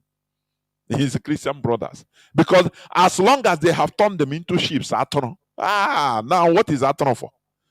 Sheep are for slaughter. Sheep are for use. They are only useful in whatever you want them to do. Their skins are used for making leather. So that is it. For exploitation. Sheep are there for exploitation. Nothing more. Not for development. No. So, while he received a trickle of books, masons, printers, blacksmiths, and assorted artisans, he got a disastrous flood of Portuguese slavers. By 1526, he got a disastrous flood of Portuguese slavers. Now, Portugal, once they see that they have Christianized this one, they have turned him into sheep. They have destroyed the mentality of his people. They have completely deceived them. You know, now they sent their criminals, their brutal, terrorists from Portugal. They saw, yeah, now this is the time. Because they know that had it been they sent these people at the beginning, they will not succeed. Because their hearts have not been captured. Are you hearing me? They made sure they use Christianity, they captured them. Oh, we are brothers. You know the way if you are fishing with a line and hook, and if you throw your line inside the river, if a fish caught, swallow the hook, at first, you first of all release the line later, release it for him to swallow it more, so that it will hook him in a bad place. Because at the beginning, had it been if you shake your line, you just start drawing. No, maybe he never captured in the right place. The fish will run. That's why at the beginning, the Europeans came and pretended, oh, you are our brother, oh, blessed is he that turned, that we see the Son of Man. We are all brothers. They pretended until they capture your heart and they capture the population. The man turned back Congo population that it is Christianity for everybody. Now they started building churches, sending missionaries, sending sisters and brothers. Say everybody, everywhere, teaching them, giving them Bible. Oh, yeah, read. This is until they have gotten accustomed, they have swallowed the hook, line, and sinker very well. Their true color started coming out. They brought out their true color. They told them, look, we need develop. The king told them, okay, now we are Christians like you. We need development. They first of all came and built churches so that people will be going there and they will be, they were all brainwashed. As they used to do, even in our land. They were brainwashed. Once they saw that everything is okay now, they now sent the hardcore Portuguese brutal terrorists, slavers, to come now and do their job. They tell them that, look, now, the land now is so fertile for you. Go and bring slaves. These idiots thinking that we are together. They don't know that it's conquest we come for. They don't know that all the slaves we give them is just to soften them. It's nothing, rubbish, to soften them. And the man became helpless because he can no longer undo what he did. The people are no more, they are seeing the missionaries as their reverend fathers, their fathers. The word of the king is no more nothing to them. It's the word of the reverend fathers. The reverend fathers and sisters control them. The missionaries control the population now. If the king called for war against the Portuguese, the people say, no, they are too Christian. We can. He said, we fight with them. No. Do you see the danger? Do you see the danger? 6. In order to save his society and his throne, Afonso determined to stop the trade in slaves. He wrote to John III of Portugal. How can he stop the trade? Whereas he conquered himself for them. He started writing, complaining. The same way we are trying. They are killing us. I will you to Christ. Pope, don't you? I think many times, although that is good anyway, for awareness. IPOB went to Rome to Pope to show them that I will to Christ. We raised Biafra flag in the Vatican. Hey, how many years back? I'm just all these things. Say, hey, I will to Christ. Even Pope that day, I think he pronounced Republica Biafranos. Hey, my one day we are highly emotional set of people. Hey, Pope Biafra. Hey, I was learning there our slaves. Learning there our slaves. Okay, what did they do? What did they do today? What did they do? What did Pope do? We are being controlled. Let us learn something from this king, King Mvemba. that sold himself to the Europeans. He want to be Europeanized. When he saw that things are getting bad, from bad to worse, what they clamored, that is not what he clamored for. The Europeans now, the Portuguese started sending their hardcore criminals, their terrorists to come and terrorize and bring slaves from. He said no. He started clamoring, I'm your Christian, so I'm your Christian brother. He wrote to Rome. He wrote to everywhere. No, why should you do so? But we have turned to Christians now. We are brothers now. Why are you taking our people as slaves? Is it not the same thing before? I could remember in this hallowed platform, people will come and call and say, hey, Europeans, Britain, we are the same religion. You say we wear tie and we wear, even in hot temperature. We are one religion. Why are you not helping us now? Why do you hate us? You go and arm other Muslims to kill us. Help us now, Rome. Now, wow, see us now. We are Igbo people. We are Biafrans, so we are Christians. So, Hana Mona, Hana Moya Muslim Diara. They said, so you think that we gave you this for your goodness? This is conquest. Conquest. Total conquest. So that they have their way. So that you can no longer fight them, because that hook they have given to us, we have swallowed it. So we start defending what they brought in our land. Our people started defending it. They're ready to die for it. I won't do to Christ. Hey, Chineke. If our people can understand, this is one of the main core problems we are having, or causes of the problems we are having. Let us learn from this man. He is the main problem, the main cause of any person that is trying to belittle, downplay this. That person, he is not telling himself the truth. I am telling you honestly. That is why we will not stop preaching this awakening, enlightenment, for us to be aware of history. Once they destroyed our common ideology, nothing binds us together again. When you give order, look at IPOB now. Some people, this one will come. We are not in this Jehovah's Witness. We are not in this world, so we cannot fight for worldly kingdom. So the IPOB, what you are doing, we are not in support of you. We cannot join you. Although we know that what you are doing, but we cannot join you. My religion forbids it. Choosing say, hey, don't give don't fight, don't anybody that is fighting Nigeria do not join them. Is it not what you are suffering today? Because they destroyed us into piecemeals. When you are hearing this Congo, this King Mvembe of Back Congo, exactly what we are suffering today, is it not? I just slavery to honor. We are boasting with slavery. We are Christians now. Europeans, look at.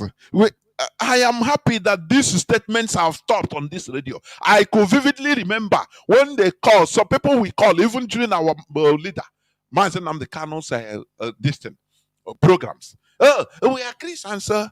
So help us now. United Nations, help us. Because even you gave us a tie and we are carrying Bible like you. So why are you against us? Listen. Complaining that Portuguese merchants daily seize our subjects, sons of the land, and blacksmiths and assorted artisans, he got a disastrous flood of Portuguese slavers. By 1526, in order to save his society and his throne, Afonso determined to stop the trade in slaves. He wrote to John III of Portugal complaining that Portuguese merchants daily seize our subjects, sons of the land and sons of our noblemen and vassals and our relatives. They grab them and cause them to be sold. And so great, sir, is their corruption and licentiousness that our country is being utterly depopulated. We need from your kingdoms no other than priests and people to teach in schools, and no other goods but wine and flour for the holy sacrament. That is why we beg of your highness to help and assist us in this matter, commanding the factors that they should send here neither merchants nor wares, because it is our will that in these kingdoms of Kongo there should not be any trade in slaves nor market for slaves. But Afonso's repeated complaints were to no avail. The Brazilian plantations were growing and clamoring for slaves, slaves, slaves, and more slaves. Afonso's royal will was disregarded. Another of Afonso's letters to John III complains that some of the noble youths he sent off to Portugal to learn the service of God, never came back. They were seized on the island of Sao Tome by Portuguese merchants, and nothing was ever again heard of them. Portuguese slaving priests, traders, and adventurers also undermined Afonso's royal monopoly of Bukongo's foreign trade. Before long, many of Afonso's Europeanized vassals, greedy for European wares and unable to get them except in exchange for slaves, disregarded their king's injunctions and, indifferent to the social consequences of slave raiding, plunged into the traffic in slaves. Raids and revolts, sometimes fomented by Portuguese who wanted to stimulate the supply of slaves, took their toll of Bukongo's peace. An era of disorders, stagnant peace, and fitful revivals began. The social decay proved irreversible. More than a century after Afonso's death, a Portuguese expedition sacked the ravaged kingdom and overthrew the tattered power of Afonso's descendants. In 1665, when the reigning Mani Kongo denied the Portuguese permission to prospect for gold and copper in his kingdom and raised an army to enforce his refusal, there was full-scale war. Both the Black Bakongo and the White Portuguese went to battle waving the banner of the cross. He said, when now the king could no longer tolerate, could no longer bear this, because all his complaints were to no avail. He now, even people he sent to school to go to learn in Portugal, they seized them as slaves. He wrote to Rome, no way. He wrote letters to a Portuguese king, no way, claiming to be his brothers. We are brothers in Christ. They laugh at him. Instead, they continue depopulating Congo. You know what?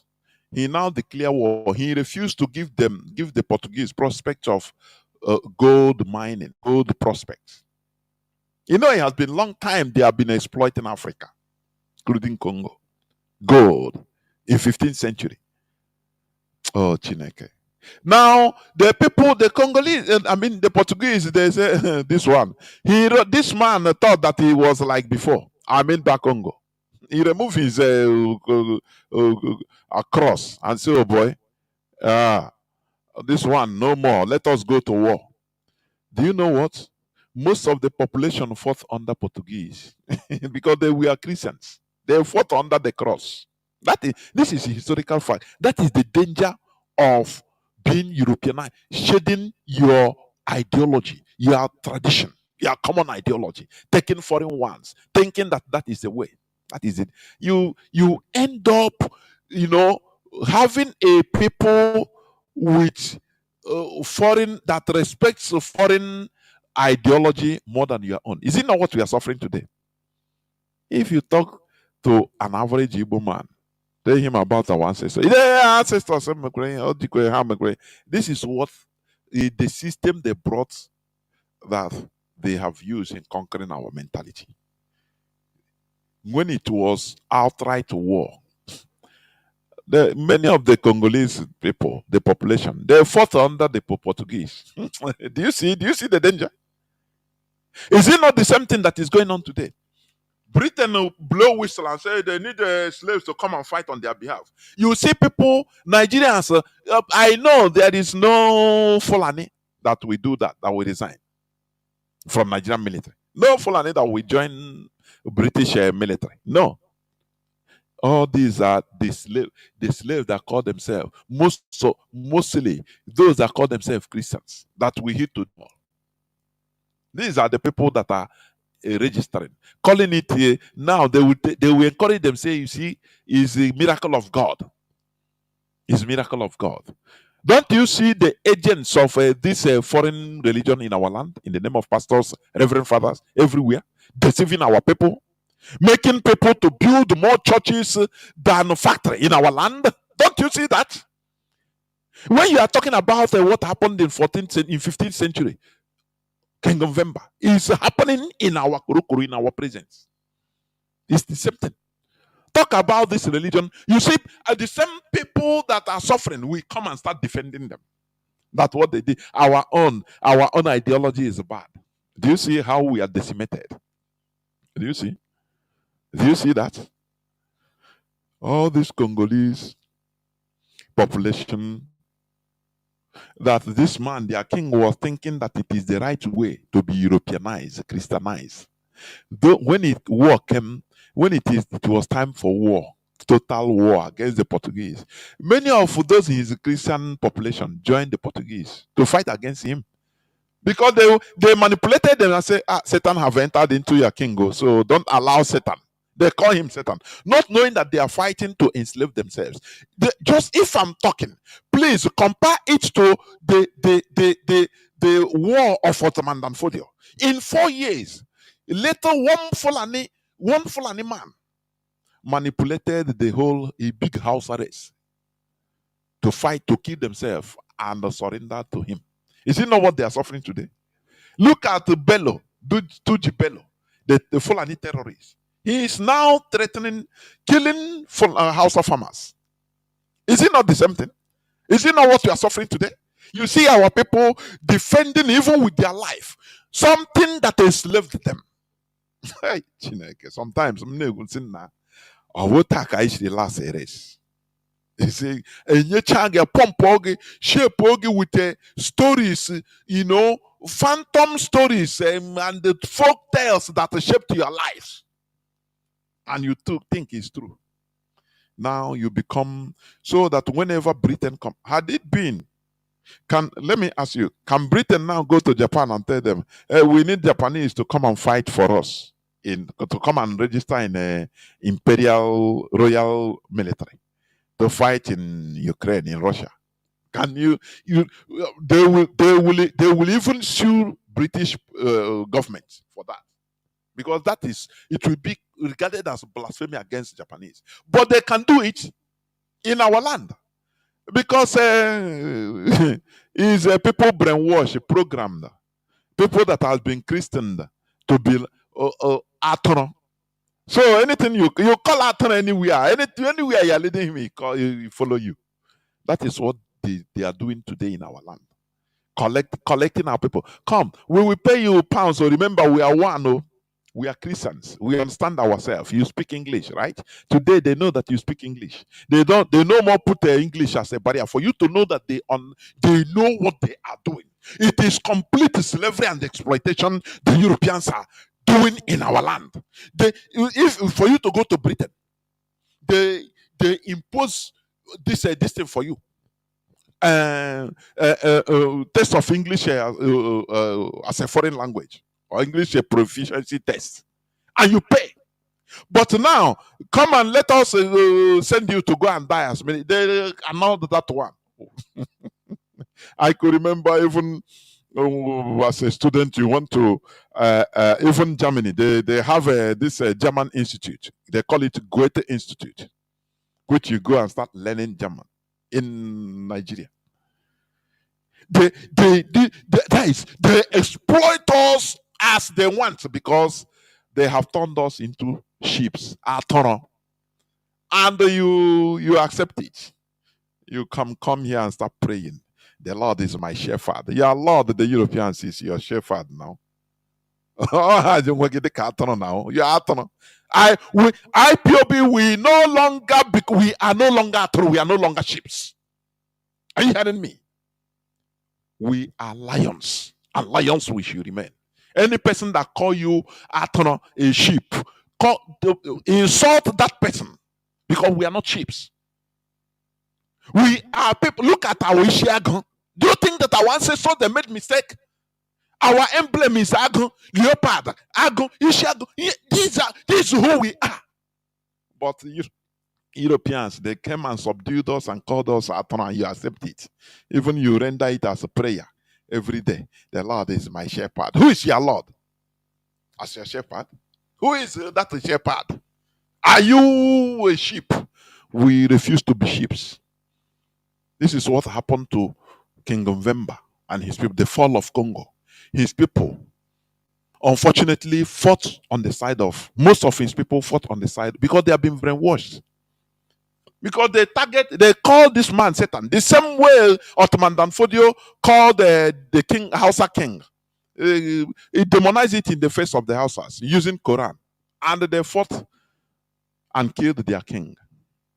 And today, they are slaves. They are slaves. But the Hausa, they are rising up. The Bakongo were summoned to patriotic battle by their king to defend our lands, wares, children, women, and our own lives and freedoms, which the Portuguese nation wants to conquer and dominate. But the battle was a disaster for the Bakongo. Their army was smashed, their Mani Congo was killed, their independence was extinguished. Thereafter, though nominally sovereign during 2 more centuries of decay, they were vassals of the Portuguese, sending as tribute slaves who were exported overseas to toil on Portuguese plantations in Brazil. Let us bear the Bakongo precedent in mind as we examine the present plunder of Africa through the mechanisms of This thing led to 2 centuries of plunder till today. The Portuguese, the Europeans say, no, you people are our Christian brothers. For you to understand that this is simple manipulation. Yeah, this is just for conquest. That is why we need to rebuild, restore our own common ideology, which is our culture. Onyaga na nwanne ya. Farming the land, helping each other. That is what it means. Doing things in our own way. If there is a way, things we can innovate, we innovate it. If there are things we can improve, we improve them. But when you identify yourself to continue being the European slave, there you are. But as for me, I am no more. I am no more there. Okay? We are trying to restore a sanitized, mentally sanitized country. A people that will reason. A people that will take, their standard will be logic.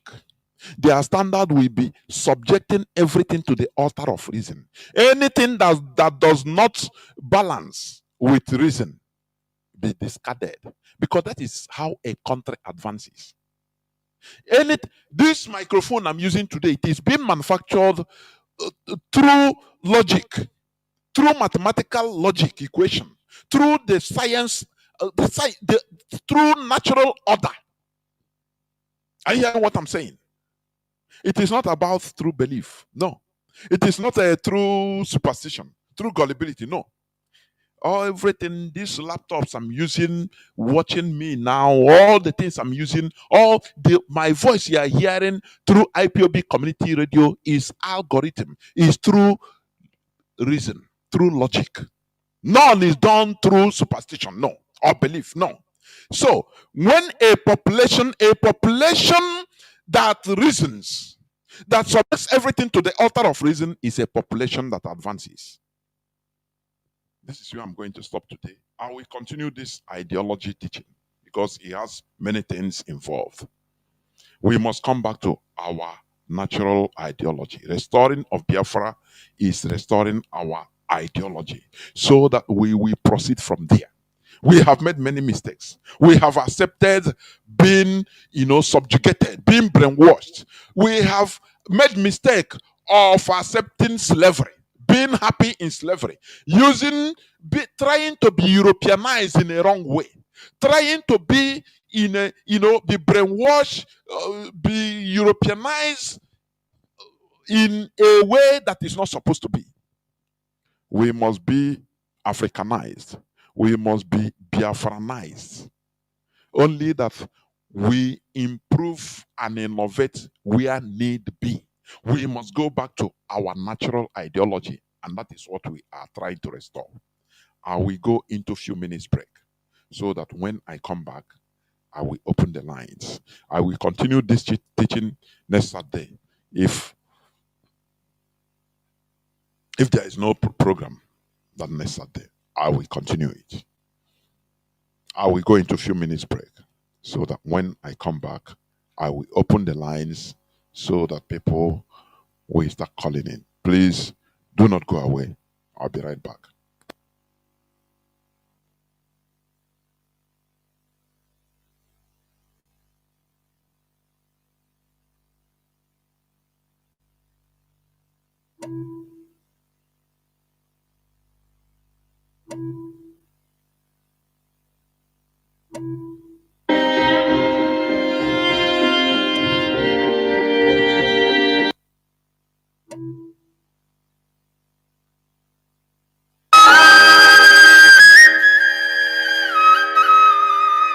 society, we live in organized groups. There will continue to exist belief systems.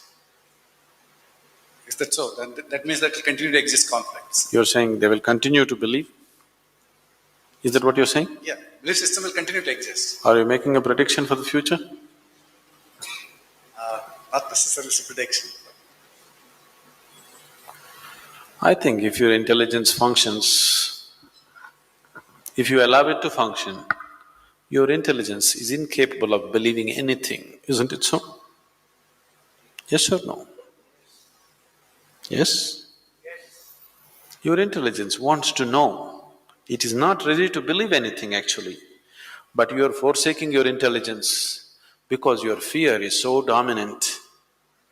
You feel comfortable in believing. But if you allow your intelligence to take you ahead, your intelligence doesn't believe anything. It wants to know everything, isn't it?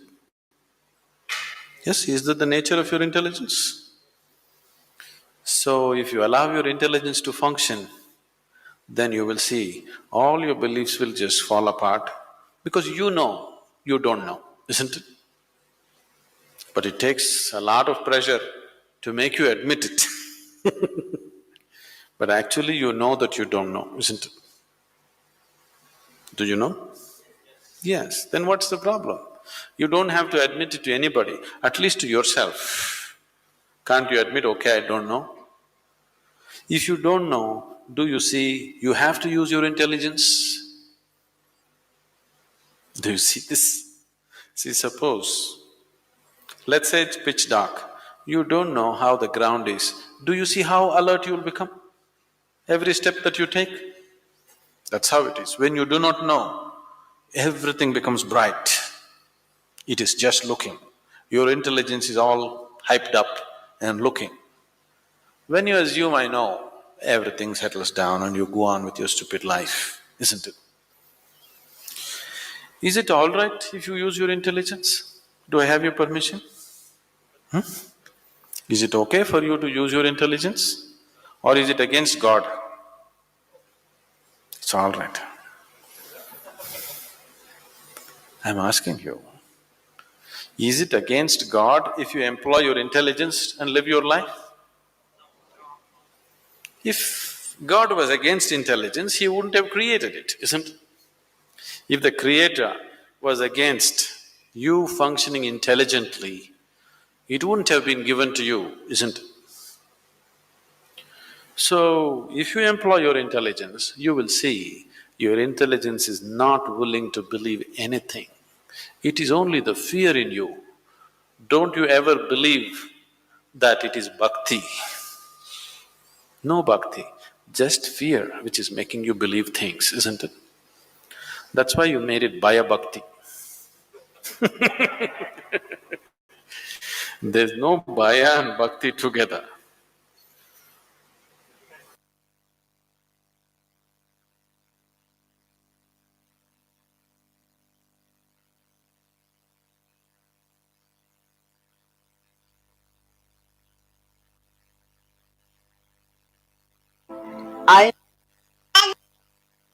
Now looking back, I know and I appreciate now that when you grow up in a colonial system, or in whichever system you grow up, people who design that system design in such a way that they will produce a certain kind of people, because they give them a certain kind of information, they expose them to a certain kind of information, and they keep certain kind of information away from them. So you grow up with a certain attitude. You are shaped. Your mind, your attitude, your values are shaped. Your world is shaped. And you are deliberately discouraged to appreciate anything about you, because you are not supposed to know or to imagine there was anything good in your pre-British experience. So your people in the pre-British era were primitive, they were backward, they didn't know anything, they did not even know anything about God. Now you know about God, you know about Jesus, you're saying the rosary. Remember, I was saying the rosary. All these things are packaged in such a way that You look at the British and you admire them greatly.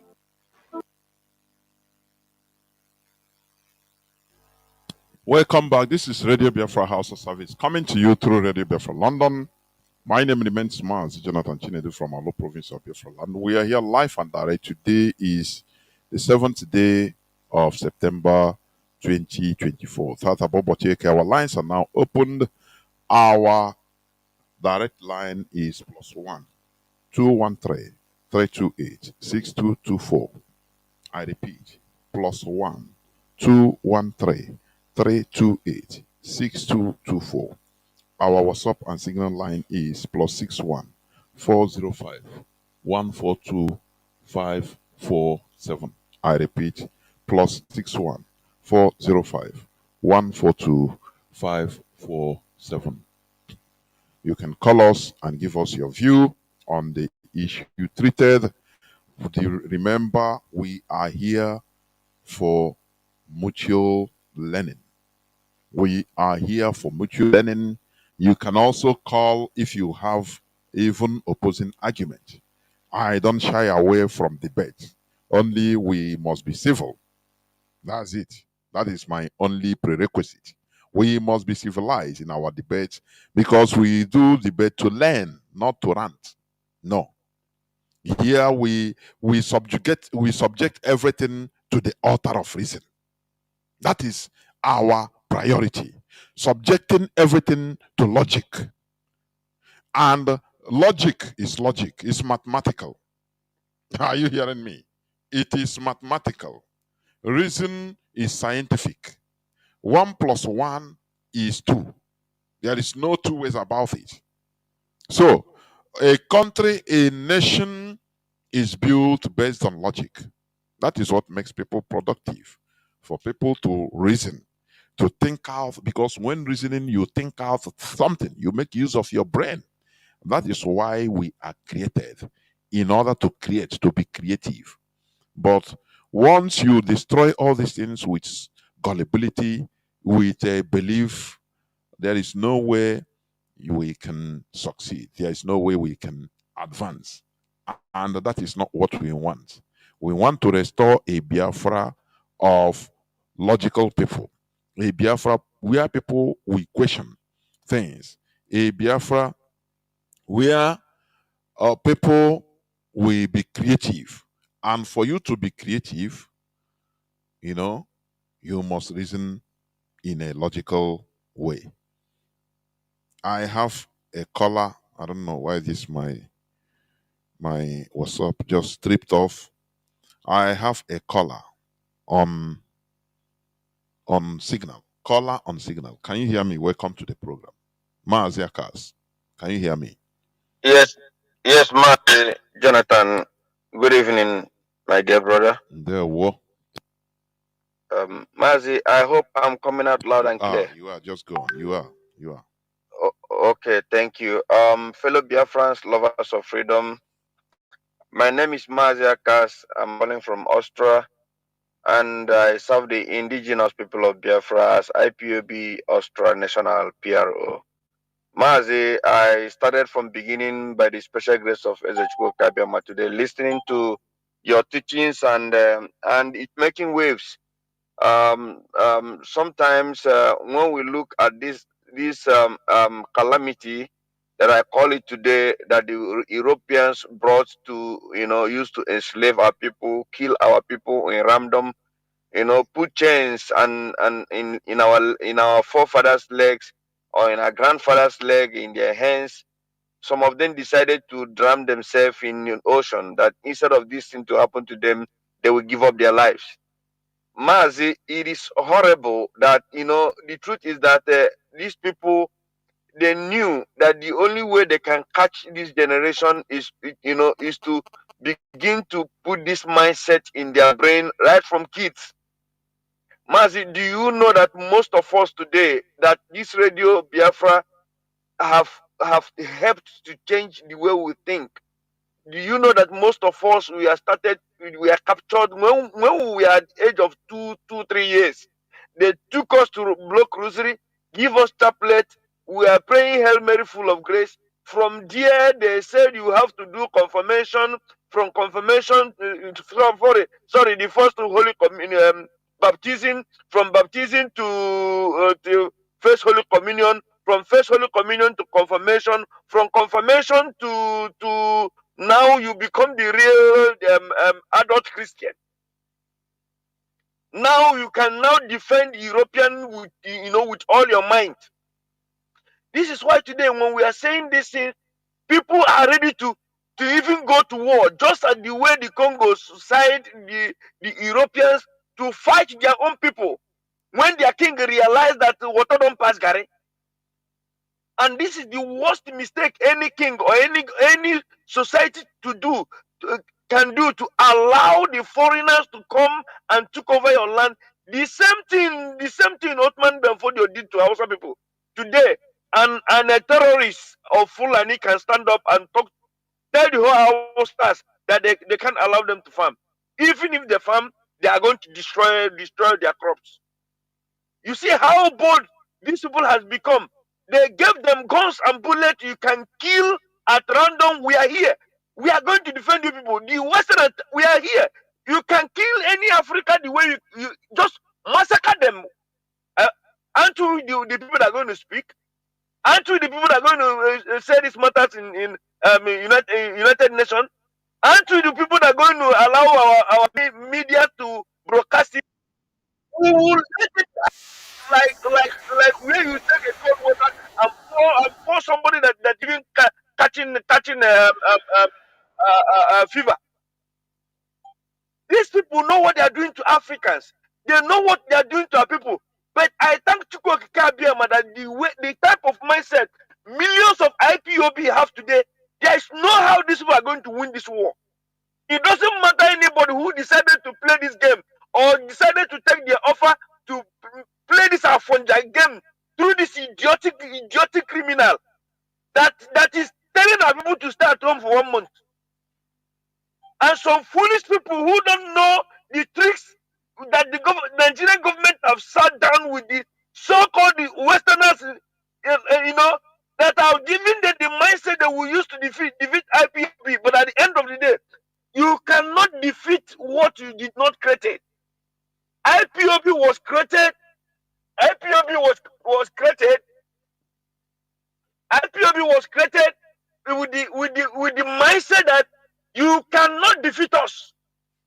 It doesn't matter how we are ready to stay here for eternity, because this life we are living, without us making ourselves who we are supposed to be, nobody is going to do it for us. This is the truth and nothing but the truth.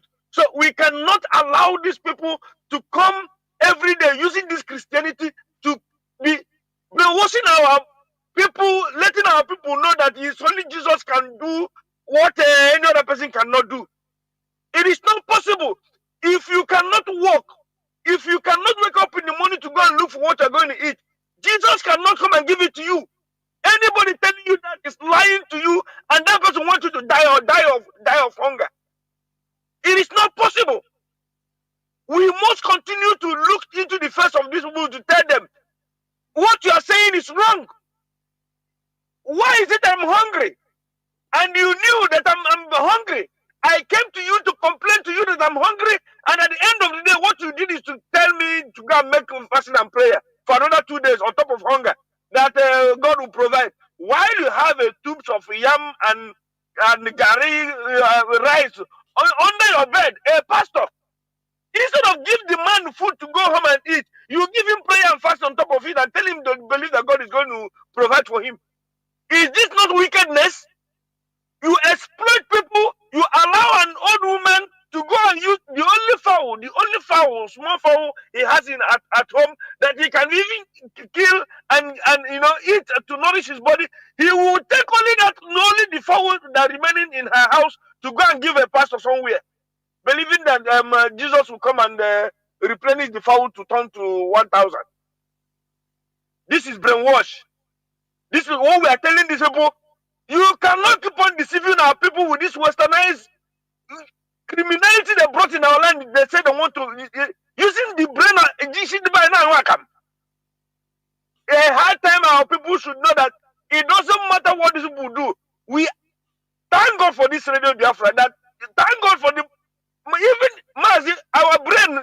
Isha had this auto dembo, and then why get deceived? Why me end up to like now? If you are going to church, give God a church with your brain.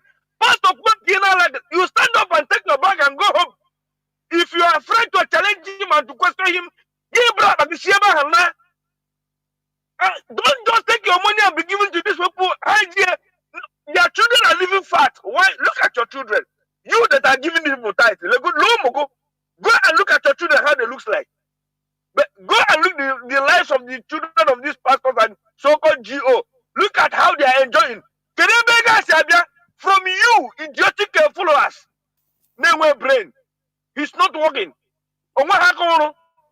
But he's driving private jet.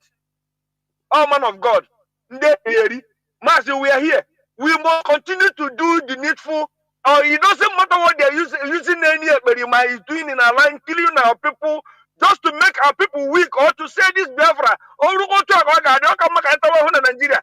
It's not going to be work. Because whether they like it or not, I am making it here until they will know that that type of people you can just defeat the way they deceive our forefathers. Now here to see use we do munai to the big one year. For nothing sake. Mazi, district and that but then keep us it's not going to work. I am going to press release. You cannot kill us and go free. If you kill us one, we kill you two. There were Mazi. We must continue.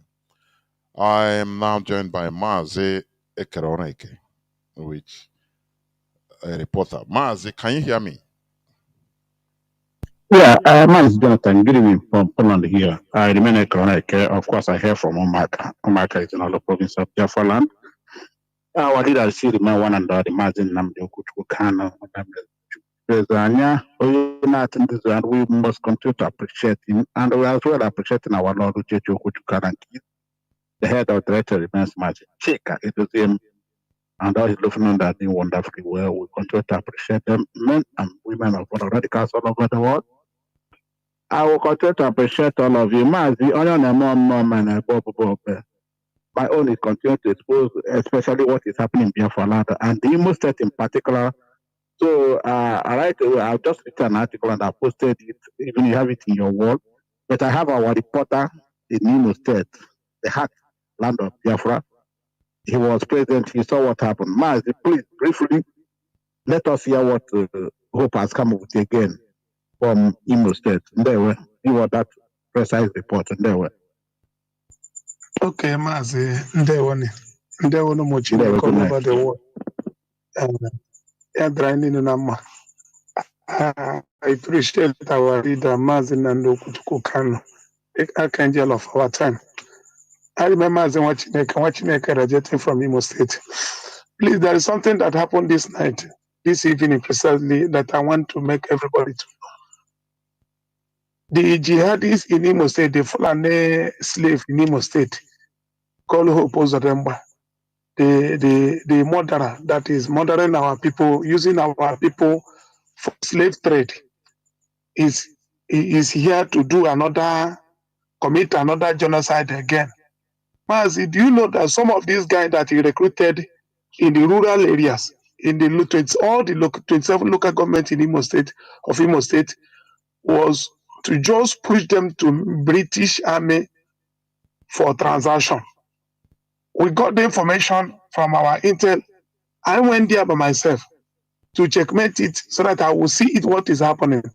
The person that they want to hand them over lodged at Rockview Hotel, the hotel that is closer to government house. Everybody know Rockview Hotel.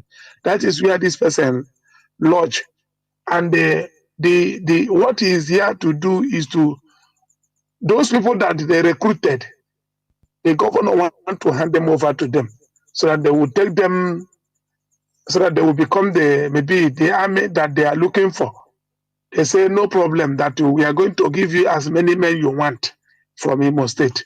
Mazi, we are urging all Imolite, all the families of Imo State to warn their children and warn their, especially those guys that he recruited, or no, claiming that he want to use them for Bobago or for Imo security, that his aim is to hand them over to the British government for them to use them for the army or whatever thing they want to use them to do. And everybody know that once they use all of them, they are going to kill them. That one is sure that all of them will die because they are not going to train you. At the end of the day, what they have, you will have it. They have never have what. Everybody should check the history.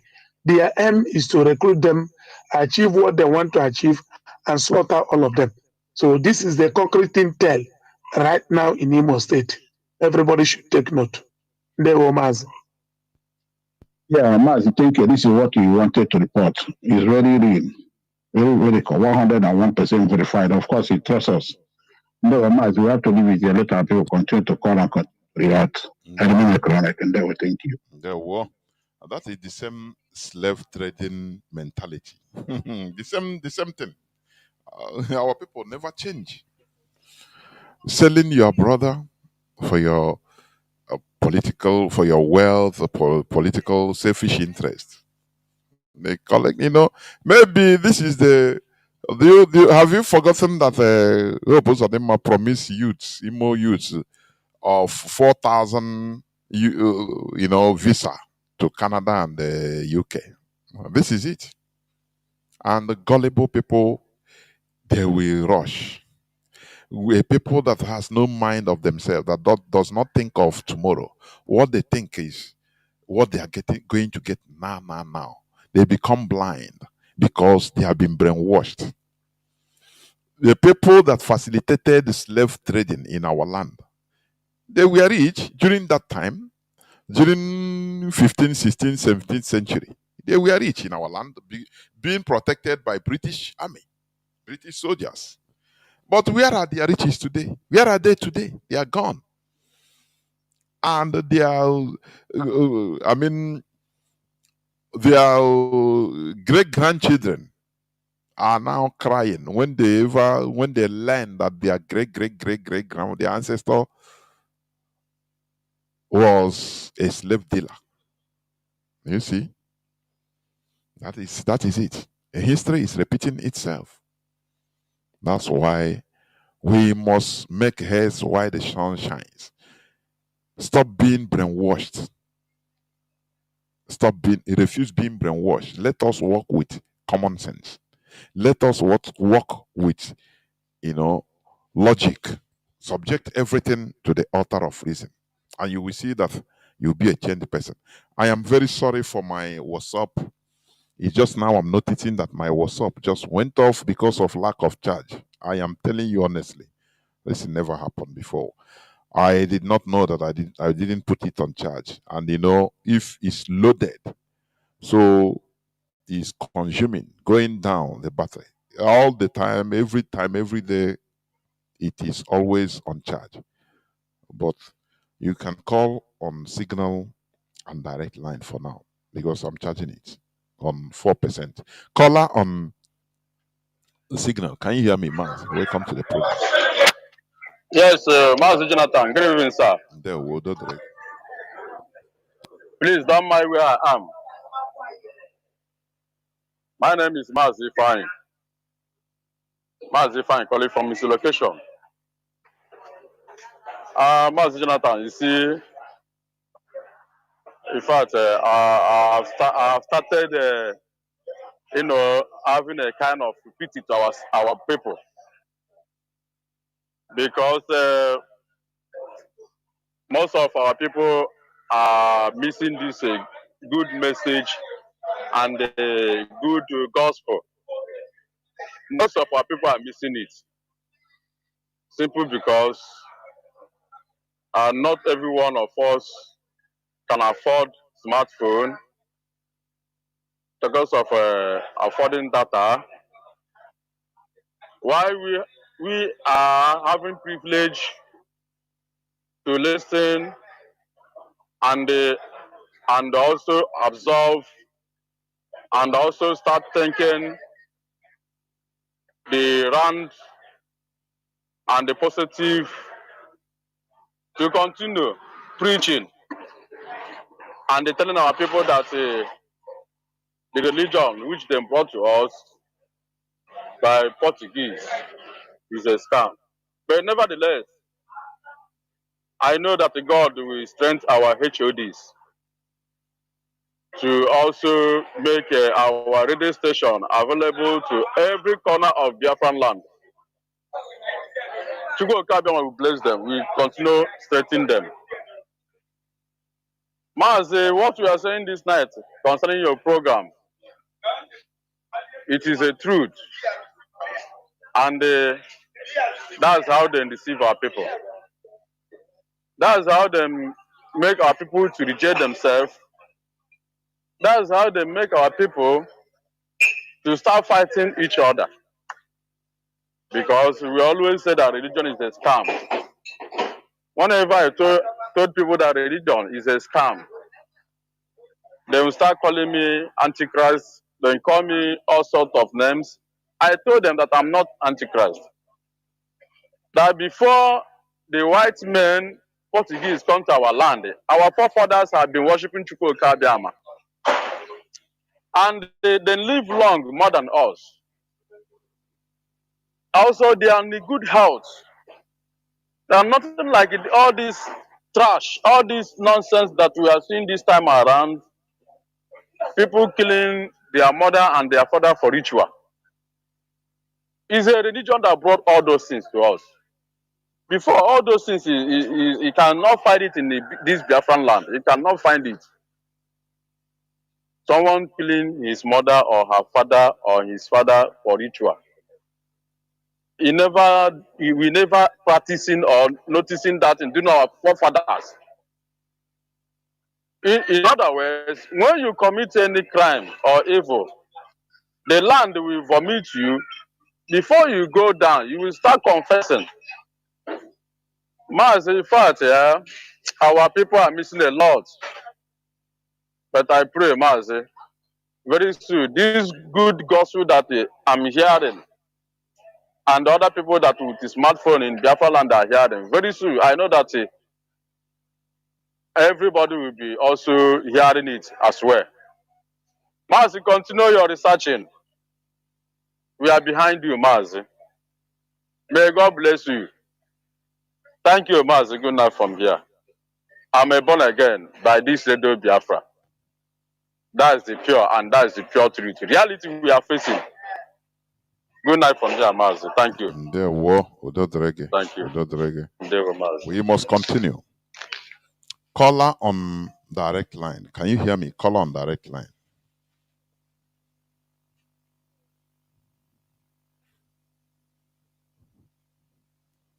Caller on direct line. No, it's gone. I don't know. Please. As I said, my WhatsApp. Caller on direct line once again. Can you hear me? Caller on direct line. Can you hear me? Yeah. Mazi, my name is Mazi Chinedu. I'm calling from my location. Mazi, the kingdom of God must restore. Your teaching this night, Mazi, that is reality. Mazi, mananda mama kodoya, that the truth in the hide for us. The time shall come, the truth yapataba, and if we say the truth, they will be calling you Antichrist. Oh yeah, but nda code hammer that na. And when you post on Facebook before nda akutium, I think that the truth that the white man had for Africa have come to review, and it's when they post that and man nda akutium, hammer that na time shall come the truth to ga pota, and that truth to pota, you could say the truth to only Antichrist. It could go from confirmation to confusion. This kind of religion, how but Catholic, have Mama Job, have Deeper Life, have my assemblies. Oh no, but time shall come. Time I do go. No matter your honey, Manka diro ekperima na abusu munna na ebusu munna asa ota ka Biafra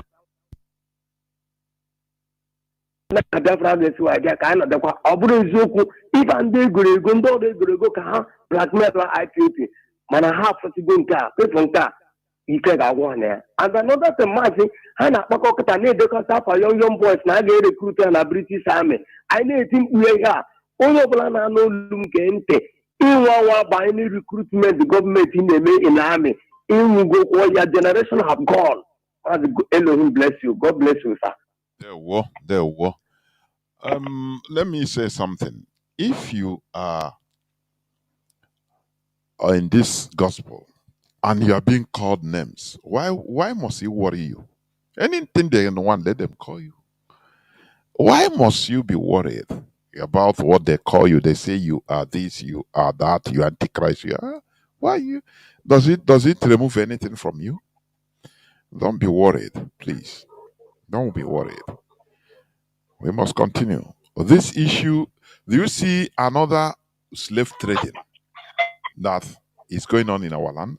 Recruiting our people, young ones inside the British Army. We are talking about the past slavery, transatlantic slavery. This is another one that is happening in our generation. We must continue. Caller on signal, please. Welcome to the program. Mazi Jonathan. There we go. Yeah, man. Dodrege. Onye nwanyị bagume. Okike abịa ma nọnyere gị n'ezinụlọ gị. The wise man ka nna akpọ gị. There we go. Oh, hey, Biafra. Biafrans all over the world. This is Emeka Nsuka from Bukalamanga, Colombia. But right now, I'm in La Guajira. If you know Colombia very well, it's La Guajira. It's indigenous area. Just like indigenous people of Biafra. If you come to this place I am now, they are indigenous people of Colombia. They call them Wayu. The same culture we have, they have. If they want to marry, they will give them lease, buy goods, buy everything. I tell them about my culture, they say, we are the same people. They welcome me just like one family. Because I tell them that I'm indigenous people of Biafra. All of them want to come and see my place. Biafrans. That is who we are. Nobody will change it from us. Anybody that will bring any religion to deceive you, because they have deceived us a lot, Mazi Jonathan. Look at our brothers and sisters in Rome there. Those that are supposed to give us children for our generation to grow, they slave them there in Rome. No children, nothing, and you are answering father. I say, which father are you? Do you have children? You answer father, or white man just brainwash you that without that you cannot go to heaven, or without that Chukwu Abiyama will not hear your prayer. We have to go back to our roots, Biafrans. We have to go back to our roots, how our forefathers are. Those that invade Olugbu, Ainerita, Onagwanyoya. Forget those people that call themselves professor my foot. Soludo, professor for nothing. Go to Onuchadia, you will see dust here and there. Mosquito, and you call yourself professor. We are Biafra. Biafra is our religion. We don't send anybody. How can our people be giving Rome money every week? Tomorrow now they will count money and go and give Rome. Go and give in England. Why your village don't have light? You don't have good road. Is it not? Is it not crazy? We are living in that Africa called.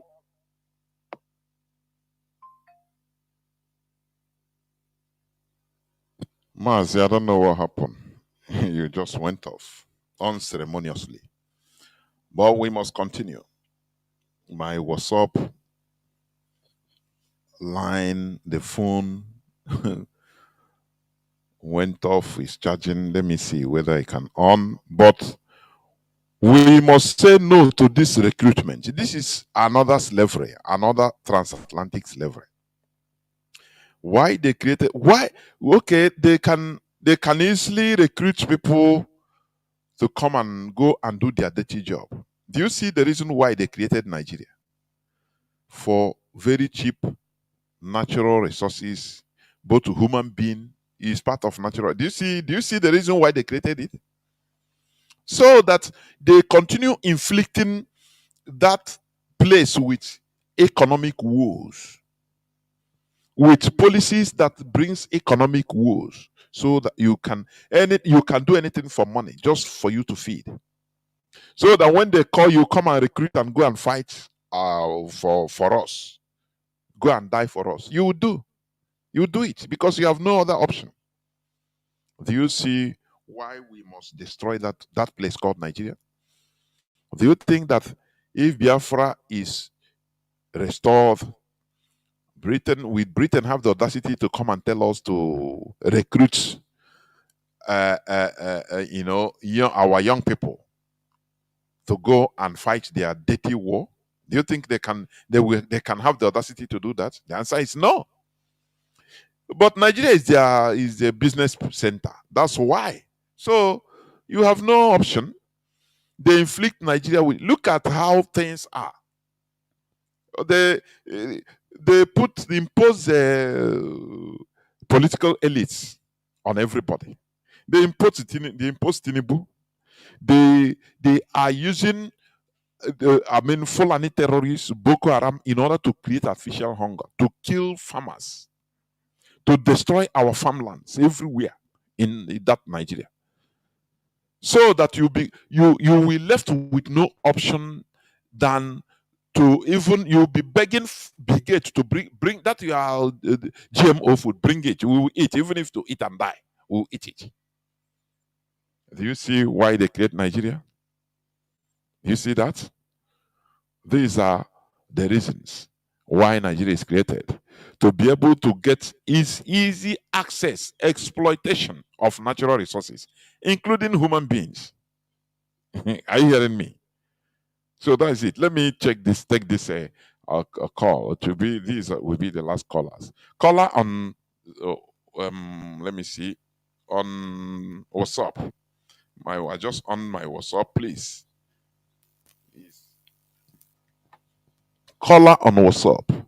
Can you hear me? Please go on. Ndewo Mazi Lotanna. Maazị Lotanna nwa Chineke. Ezechukwu kabe ma bụrụ Maazị Nnamdi Kanu ụzọ kpere azụ. Ndị IPO niile ji worldwide. Maazị Jonathan. Okwu ire ekwu ewede ya akọ dị ya mmiri. So mana ihe nche ka ntịtụ bụ ewere ihe mere yesterday, complain ka m chọrọ ihe. Maazị Jonathan. Nnukwu ihe mere yesterday. Biafran land ka nsi wee na-akpọ na. Yesterday ka m kara ịkpọ gị bụ nkwọ bụ 6th. Ihe nchọ bụ ka etitụ ọnụ our brother bụ Maazị Sorudo. Asị m ịmana nkwutokwu Sorudo ọ dịka anamakazi ga-ete mmadụ. Biko ndị task force a na-akpọpụta n'ezi ka ha na-enye ha some training ka ha na-aghọta na mmadụ bụ mma nke ndụ dịka ọ na-awa leadership thought anyị. So yesterday ihe mere na ana m apụ yesterday na-agakọ my way. So pụta n'ụzọ ya na-eme Owerri road by Name. So amaghị m mgbe the thing bido mana afụzi m ka people gbakọ ndị be anyị. So a na-akọ ndị task force ahụ on because ndị task force ahụ dị mmadụ ịbụọ. So mụ a gafete fụzie somebody ka ọ nọ na ana tupu na kuruta body iru na ana the man na-adịzi weak. So mụ across the main road jụbazie people ka ihe na people dịkwa egwu na jụọ people ka ihe onye a mere, onye a o zuru ori, asị m na ọ bụrụ onye ori, ka ihe o mere na ọ na-anya keke, kezi ihe mere o ji jide so the man na-adị weak. Na-ajụ ụjọ na guy nke na-arụ task force si ya hafa ka e mere this my game, this my man na-anọ na ọ na-adị weak, ọkwụkwụ na ya na-adị weak. Ọ sị m na ndị keke ibe ya tiri ya ife, nsị ya ka ihe ndị keke mee, ka ihe o meziri ndị keke. Ọ sị m na ndị keke tiri ya ife because of na ọ nara na a na-agba 150, so the man correct ya ndị mmadụ 100 naira. So nsị ya hai ka ego ozugbo emezi oke unu agba nkịtị ndị keke na-eti ya ife, people na-asị mba na ọ bụrụ ndị keke because ụmụ ihe aba afịa ụmụ nwaanyị, people na-asị na ndị a dị ihe na-eti ya ihe a na ndị a tiri ya ife ahụ. So the man nzu a ngwa nne m ụbịa ka anyị hepụ ya na ya life of death, ka anyị kewepụ ya. Ọsọ m repụ ya na enweghị ihe na-eme ya, mana the man na dị weak. Isi ka anyị hepụ ya. So oge anyị na-ekwu datin ụmụgo people ewuru ekwere etiri m aka, mana ejidezi m the man na-afụ na the man because ọ na-agbapụta ọbara n'ọnụ. So mụ na onwe m na ịmago ama m the man na-ajụzi people una ka onye mụ ya because ịmago ife na-eme people fụkwa ha na-agafe, ụjọ na-atụ people, mana mụ dị m kpochiri ebe a. So finally obere oge one woman gbagotego the woman for the man tia hey mpachi na-aza kezi nsị amada na imo ya ọsị n'oke ya dị n'ọkịta kịta ka o si na ya adị wee buru keke wee pụba sai. So oge a ndị task force ahụ asịbago na demand adịbago week gbabazọ ọsọ da woman rọshizi onye nke ọzọ jegadozie people na-agakwara uwefe o. So oge the woman gadoziri the guy, young guy, had it too. Ọ gadozie ya, so mụ hapụzie that man's compụzie rush ya jidezie si ngwa ya bịa ka ije mmadụ ya ije emo ya na ya na-anwụ anwụ maka 100 night ga-eji gbuo ya ka ị ga-esi iji maka so emego raise voice people raise bekwe ejere so ofetuzie keke oge anyị jidezi the two guys ofetuo keke ahụ oge ha fetu keke ahụ ekwuntezi the man adịgo weak. I could the man ime keke I give ụlọ ọgwụ. My friend though, I rutere n'ụlọ ọgwụ di ya, this man drip, this man agba ahụ anyị injection anyị nwekwa asịsa anyị ka na-ebekwụzi ị na-ekwu program nọọsụ na-akụzi the man na-akụzi ya ka ya na-akpọ ya afọ ya na-akpọ ya mpachi na-aza onye takọ nke ọzọ ndị ọrụ program na onye nke ọzọ mepụ n'ọta ga ya a na-akwụ aka n'ọma maka ọfara mgbe ọ adọ ebe intenshọn ma ịkwụsị ka mmadụ niile na-adịgo wik gaa na-akwụ aka n'ọma nje ka ọ gba ọsọ mmụọ jide ya si na ọ ga-ana ebe aka this man tete ya kpewe ekpere ka this man tete ọ bụrụ na mmụọ ka ọ na-agọ ma ya nọdụ ebe a. So before the woman kpọbazie ndị arịa ndị street fa ndị bịabazie bịarutezie n'ụlọ ọgwụ chọzie ka echibekwe the man diga anyị ife the young man. So otufa ya etigoro ya ihe ka ejidegoro ya ka ọ dị responsible ka sopụ na ewe ebe a ga-eme ike ntịrị ga-eme eke. So emego unfortunately a na-emekwa Chineke emekwa ife that man megharịkwa arụ. So onye nji onye egwu asị m mmadụ arụ na task force onye na task force ya jee training mma nke ndụ a bụ ọ gaghị ana ọgago awalita tọtara ya. So ọnụnube nwanne and ana m agwa ụmụ Igbo onye furu ebe ife na-eme nwanne ya what goes around comes around. So ya hapụ na nwanne ya iju ese mmadụ ihe na-eme nwanne gị maka ga nwere ike one day na-emekwa gị ebe dị agha amụ a na-eme ya nwanne gị mmadụ afọ gị ọ gafee. So ya ka m na-achọ ka nye advice ihe mere yesterday bụ nkwọ on morning Friday. So ka etikwe ya ọnụ ka agwakwa ndị task force ka because achọgo ka ha gbazọ ọsọ. Unfortunately the woman and the one whom na-atụkpọ nka ya n'ụjọ because amamụrụ ya bụ ndị ruo ejebe ụlọ ọgwụ na-enwe ka o siri di na ejide m. So mana the woman dazijezie m mụrụ ha based on normal demand efere ya. So otu aka de maazị aka ntị ka m complain because all information ntị ka m nweta ihe from Biafran land ebe nna nwoge ya mee ename by Owerri road. So onye nọgoro yesterday ga-adịkwa ọ bụ na ọ na-anụ olu ma ọ ga-ama ihe nna agwa gị. So I can say ka nte nwa Chineke udochukwu kaba madoro ọ bụla nwa Chineke. There Mazi. That is the evil in our land. Very, very sad indeed, honestly. Nobody, the government does not help in emergency, and people are afraid of helping. Otherwise, they'll be held accountable for what for their health. Very, very sad. I have somebody on signal. Caller on signal. Mazi, can you hear me? Yes, Mazi, Jonathan, Chinedu.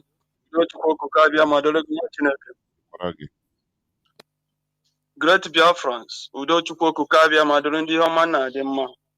My name remains Mazi Obaseji Keme. I'm calling from blessed land of Biafra. Biafra is our religion. On this hollow platform is where we worship. The God of our land, the God of our ancestors, is our chief. Mazi Nnamdi Okuchukwu Hamadike, one of Biafra land, is our leader. Mazi, thank you very much for your researching, bringing out the historical facts to develop our mind, to develop our brain. That is something I want to chip in. You know, when we talk about the history and the way people are slaving Africa, these religious leaders and the political leaders are the same thing. All of them are working the same direction. Somebody, a reverend father or pastor, may even stay in their pulpit telling you democracy, democracy, but forgetting that he himself is always stay in that parish for 30 years because money is coming out from that place. He will not like to move away from there because he's getting money. But he will be telling people democracy, democracy, democracy. You know, all those things is hypocrisy. These people are very, very wicked. A bishop can stay in a place, one place, 70 years, collecting the money, doing their own the will of their slave masters, trying to force their own people to believe what white man brings to us. This is the place where they are starting caging us. You know, sometimes when I tell our people is that immediately you have a newborn baby, first of all, that will him or her in the slave center, call it church or call it what, changing his name, his traditional name, his tribe name to fallen name, call it John, call it James, call it Jude, all those things. This is the place where they are beginning to caging us, blocking our brain to know who we are. And there is one thing I always try to let our people to know. You know, there is something we should try to do, but no. Why? If you see Igbo man now, as a person or a woman, he opens shop. The person will remove everything, every discrimination. When he opens shop, he will be accepting everything. Anybody that's coming, he'll be laughing. Come and buy something, come and do something. But immediately he finishes that shop, that is his own. He wear the cloth of I am choosing, I am winners, I am redeemed, I am Jehovah Witness, disclaiming their self. But in your shop he opened, he will not be disclaiming, he will be playing, let everybody come and buy. Even native doctor come and buy. Everybody will be one in your shop. But after that, when nkewa batago, ebe a na-akpa ndụ nke a na ndị nke a bụ those that born again, and these people are ndị obodo, these people are the people antichrist, all those things. But if we use the mindset of we are using to open our shop to do all those things, we be the most peaceful people on this planet Earth. But no, all of us will be like this shop is my own. Anybody can come and buy something from my hand. It does not matter. But immediately we finish that place. When there's a for there, everyone akpo mmadụ inye. Agwa mmadụ na onye amala Jesus. All those things, please, great Biafrans. We need to watch how we behave. Now, in our land, go to village now. You have a different type of societies. Call it church, call it this, call it that. But I wanted to ask every one of us that is telling us that you know God well more than other ones. Please, I want you to ask yourself, how do you know that your own is more important than other, more spiritual, more powerful than other religions on this planet Earth? Why can't we use our brain to tell our people the truth? Why I am always telling Reverend Father, pastors, if I meet them, I tell them that, please, the only thing we want you people to do is to teach our people the truth, how nature works. It's not about miraculous superstitions.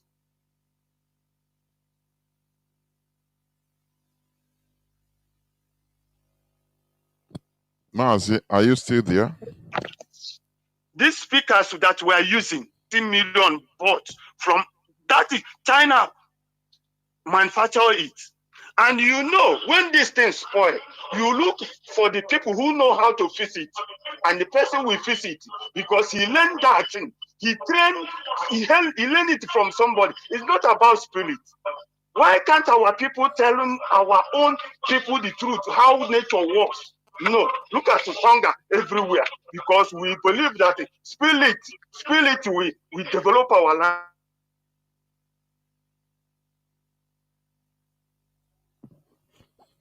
Mazi. Living in the house, you are not living in the house. That the spirit will come and build the house. You are rent finished. It's time to pay for your rent. Spirit will come and pay it for you. Why are we deceiving ourselves? Please. So great Biafrans, thank you very much, Mazi. You are teaching. That is anybody that is not listening to Radio Biafra or Canon Hisi. The plane here cannot very far away. But remember, as far as Amologe, Iga Mutamade, bear it in mind. Forget about this one. You want to be father, you want to be this. Amukwage Mutamate, Okayambu population. Onye ọbụla nchicha fada ma sister, onye ga-amụta ndị ga-anọchi anyị. Ụmụnne m, onwere onye anyị kpọrọ asị, onwere onye anyị na-emegide. Sọsọ ndị anyị kpọrọ asị bụ ndị na-eme ajọ ihe.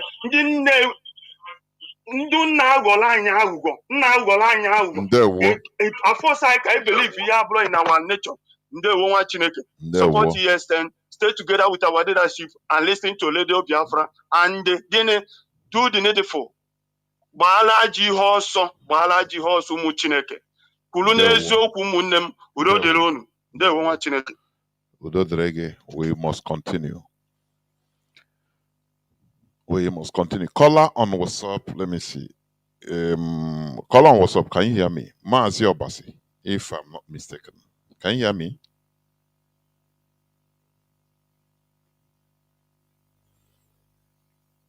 Mazi Obasi, can you hear me? Okay, please go on. For your education and all that you have been doing. Mazi, you are sounding far. You are sounding far. I don't know why. Is it okay now? Yeah, it's better. It's better. Okay.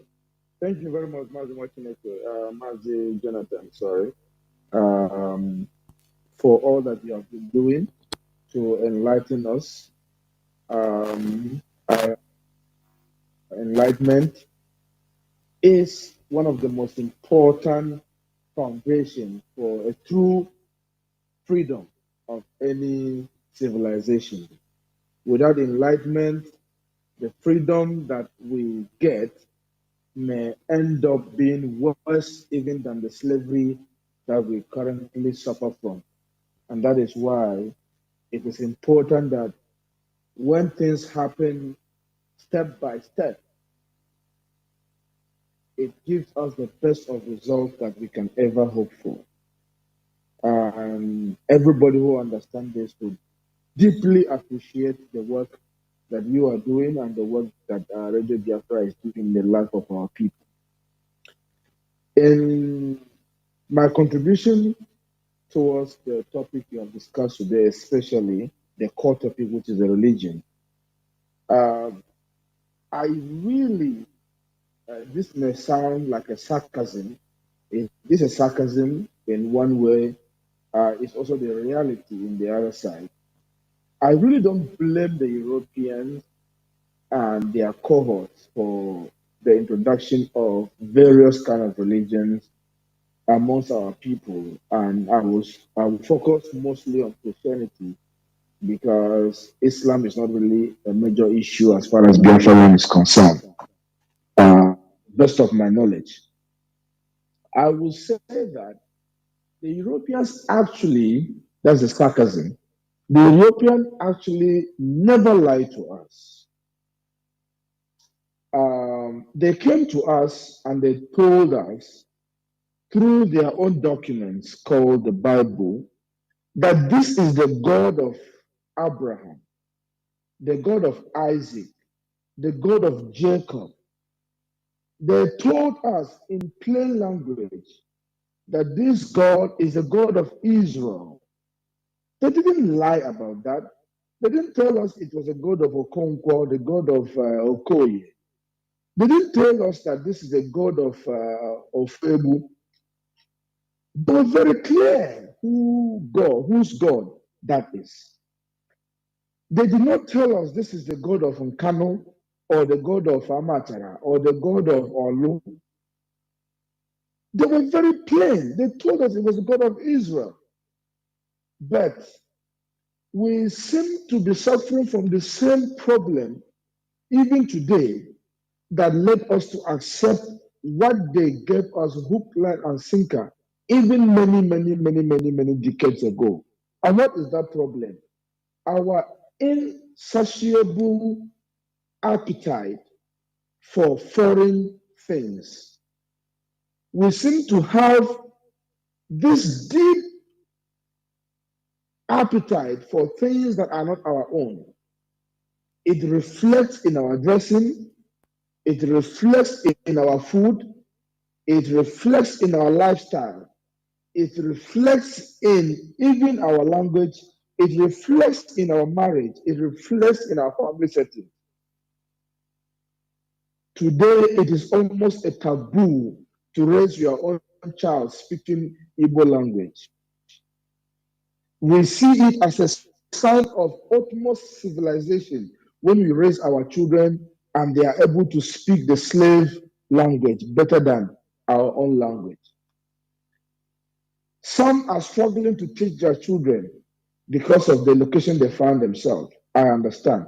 But I'm talking mostly about those in Biafra land that have no barrier, no restriction whatsoever to teaching their children properly our language and culture. We choose to eat pizza, to choose to eat burger, we choose to eat what do you call it, shawarma, and we think that if we don't eat that, we don't appear sophisticated enough. This is the same mentality that leads us to living our own way of life, our own way of seeking for spiritual guidance to taking that which is foreign to us. To me, there is no difference. Our dressing, even the Isiagu that we wear today, we want to wear in a certain way that reflects the culture of the slave master.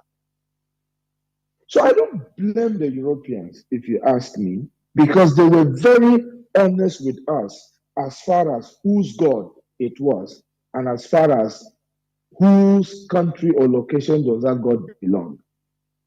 They went ahead to tell us that even the Gentiles, who are not even from Igbo land, that are even from their neighboring location, were simply grafted, if I must use that word, or they were just accepted into that family by grace. How much more you, who is a million, thousands of miles away? And yet, we seem to love that which is not ours. That is our core problem. It is as if when we enjoy or when we have access or when we have that which is foreign, that is what makes us accomplished. That's what makes us different in a special way. That's what makes us great. Unfortunately, the reality is that that is exactly what diminishes our value and our worth, self-worth as a people and as individuals. Second point is religion has been used as instruments and tools for so many governmental objectives. And again, I will come back again to Christianity because as far as we are concerned, that is what I see that is predominant in our area. Hinduism is not a problem in Biafra, and neither is it Islam. So if you have had problem as a Christian, I am sorry, but that is the truth. This was sold to us also as a means of population control. I tell somebody some time ago that polygamy has nothing to do with Christianity. Polygamy does not exist in the Bible as a word. Polygamy is a legal term. Polygamy is a political term that seeks to describe a marriage of more than one wife. It is not in the Bible as the word polygamy. They invented the word to describe a situation where you have more than one wife. And with the issue of polygamy and the question that came with polygamy, arise the concept of adoption. Because they have realized that, okay, if you said I should marry just one wife, assuming I have all the resources and the means to have more than a wife, and I actually desire for it, and I can take care of them. You said, restrictively, I must marry one wife. And let's say I am unable to have a child by this one wife. In order to ensure that there is no other room or other excuse or other reason why you should be able to decide to get another wife, they say you can adopt. Adopt from who? That's where the concept of adoption was introduced by the government. If you ask me, what is the business of a government with who I marry and how many I marry? It is because they want to use religion as a tool to control the population of a certain people. And today, we can't even see through that. A man with many wives will always and forever rule over a man with one wife. It is a simple logic. And this is factual. And you wonder why in Biafra land, in the contractual code that the North can concoct any number as a population. I will believe them. Even if it is not true, we have to believe them. George Bush, the former president of America, introduced what he called a faith-based and community initiative in January 29 of 2001. A policy that allows the United States government to pump money into churches in the name of community initiative and social intervention. This is the same organization, so-called church, that by law are not required to pay taxes. And yet, another initiative was introduced by an executive order, not even through the use of the parliament, to put money into the coffers of the church. The money that they are not mandated to account to the state. And you think that there is an actual separation of state and religion. There is none. what you call religion is a branch of the state. And the earlier we pinpoint what works for us, the best it is for us. Someone called me during the week and asked me, my take on what I think, the kind of system of government Biafra should be. Is it going to be a communist or a capitalist or communist capitalist kind of? I forgot the word she used. One of my comrades. And at the end of the day, my suggestion was that why can't we, frame ours that works for us? Must we take everything that some people introduce? At the end of the day, I realized that the truth of the matter is that as Biafra, we will get our own system. Not communist, not socialist, not capitalist, but something that actually works for us as a people, considering our culture and tradition and our way of life in general. Radio Biafra is doing a great job. It's enlightening our people. It's giving us a perspective that we've never had as a people. If we have had this Radio Biafra since 1960, I tell you, 1967 would not have gotten to 1970. And the result would have been completely different. And even if there wasn't a 1967, the situation that would have led to we feel disgruntled and pained and killed and marginalized and destroyed by many people wouldn't even have happened in the first place, because we will be able to know very well how to take the right decision as a people. And it is my encouragement to our people to be conscious of the things that we're learning of Radio Biafra and apply them, because that is what is going to give us this freedom. And beyond the freedom, the kind of civilization that we can bequeath to our children and be proud even in our next life. There were Mazi Jonathan. There were Mazi. There were. We must continue. This is our parliament. I'm now joined by Mazi Isayoba, who is a member of the DOS. Mazi Isayoba, can you hear me? Are you still there?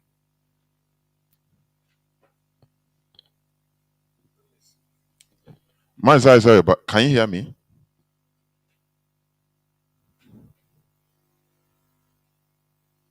No, I don't know. Whether it's out, I don't know. No, he's no more there. Okay, so we must continue. Okay, no problem. Next time. So, this is where I'm going to stop. Switch off this program. Biafrans and lovers of freedom, we must continue fighting. And the most important part of this restoration is what we are doing here. First of all, to restore our mindset, to make sure that we redirect our mindset into asking questions on many things surrounding us, many things that we have consumed, many things, the brainwashings that we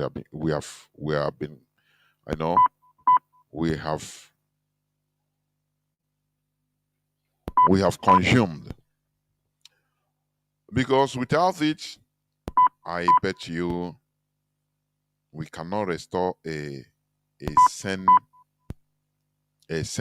country. Honestly, we restore just like the kingdom of Eps, like in Nigeria. Like Nigeria. Just ask yourself, why is it that Britain, if they want people to pack their old men and women poo-poo, they resort to Africans. Mostly they come to Nigeria. Why?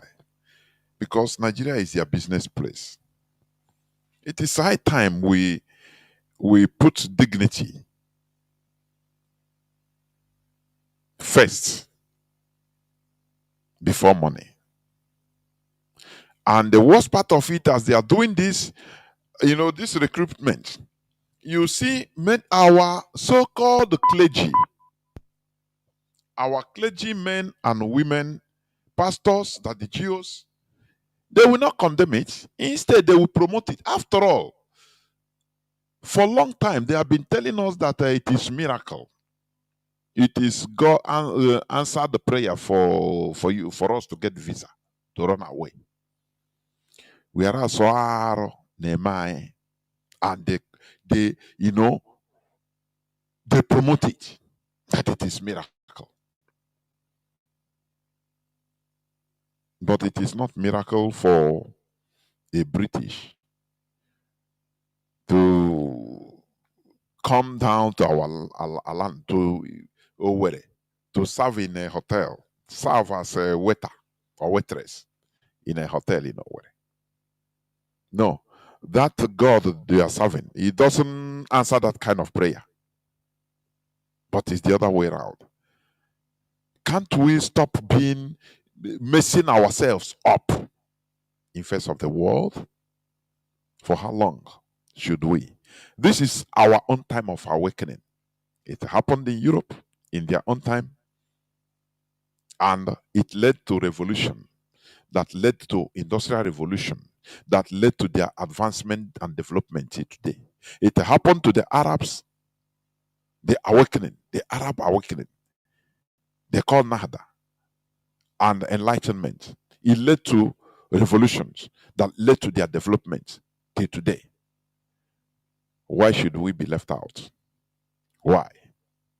Why should we be left out? Why is it that if we touch to where which is mentality, which is this religion, some people become uncomfortable because it's a program. Once you are channeled, born into a system, channeled into a system, raised up into a system, that system, is programmed. That's why I say what is happening to us is artificial. It is not an act of God. It is also act of man that should reverse it. And that is what we are doing. Are you hearing what I'm saying? It is the act of all those things we are thinking that, it is a miracle, it is good, God have done it. No, God did it. It's man did it. Britain created Nigeria, number one. It is not God. Put us into, the modeled Nigeria the way it is today. They put power in the hands of brutal killers. Britain. They made them perpetual majority by, inflating their numbers in the first place and giving them preference, giving them, perpetual majority in the Senate House, right from the so-called independence period. They give them 52%. So they remain like that. It doesn't matter what their majority. So Britain created the problem we are suffering today. Let us face the reality. With the complicity of our people. It is us now that we redo it. Otherwise, many now it doesn't. There is no amount of prayer, no amount of fasting. You are just suffering yourself that you do that things will change. It's human being that changes things. Everything. Let me tell you, everything. If I'm not using internet connection, there is no amount of prayer I pray. It doesn't matter what you call spirituality or God for. It doesn't matter. There is no amount of prayer I will pray. I will be speaking without a microphone, without internet, and the people will be hearing my voice all over the world. It is impossible.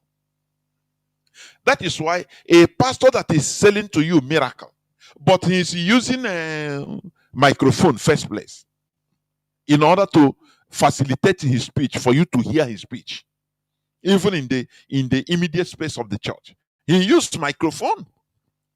So you should ask yourself, pastor, why not start the miracle with us? You are giving us example of Jesus. Okay, they said Jesus talked because you are imitating Jesus, aren't you? Jesus committed a miracle, and you are making miracle. Okay. When during the time of Jesus, was there microphone? The answer is no. He talked to, according to the records of the Bible, the paper given, the file given to us to program our head. Jesus talked to 5,000. He fed them. He talked to 5,000 people. Without 5,000 and without microphone, and all of them had him. Okay, let us go by that book. You are imitating miracle. Is it only the miracle of healing cripple, which you fake? All those, they don't heal. They don't heal an amputee, somebody that his hand cut off, because they know that one you cannot fake it. They don't heal somebody his leg was cut off, or some part of his leg is no more. Like the owner of if there is a healing like that, do you see the owner of TikTok? He don't have two legs. The billionaire Chinese that owns TikTok. He don't have, he's an amputee, two legs amputated. He's a billionaire. So do you think that if all these god of men or men of dogs, if they are healing, what they are doing is not a scam? That this billionaire cannot come and heal him and collect billions of dollars. They don't heal amputee. All they heal is somebody that is crippled, or he walk, blind, he fake blindness, he see. And as if the person is the man of God, so called, in Lagos, the person he will heal will be from maybe Kogi. If the church is in Enugu, the person he will heal he will be from Bayelsa. If it's in London, the person he will heal is come from America. Can't wait. Scam. At least this is the time that we have to open eye, because we need to Mugu supposed to wise now. Sometimes you chop Mugu, you go wise. We don't wise now. Eh? So let us come back to our senses and understand that these are scams. We have been duped.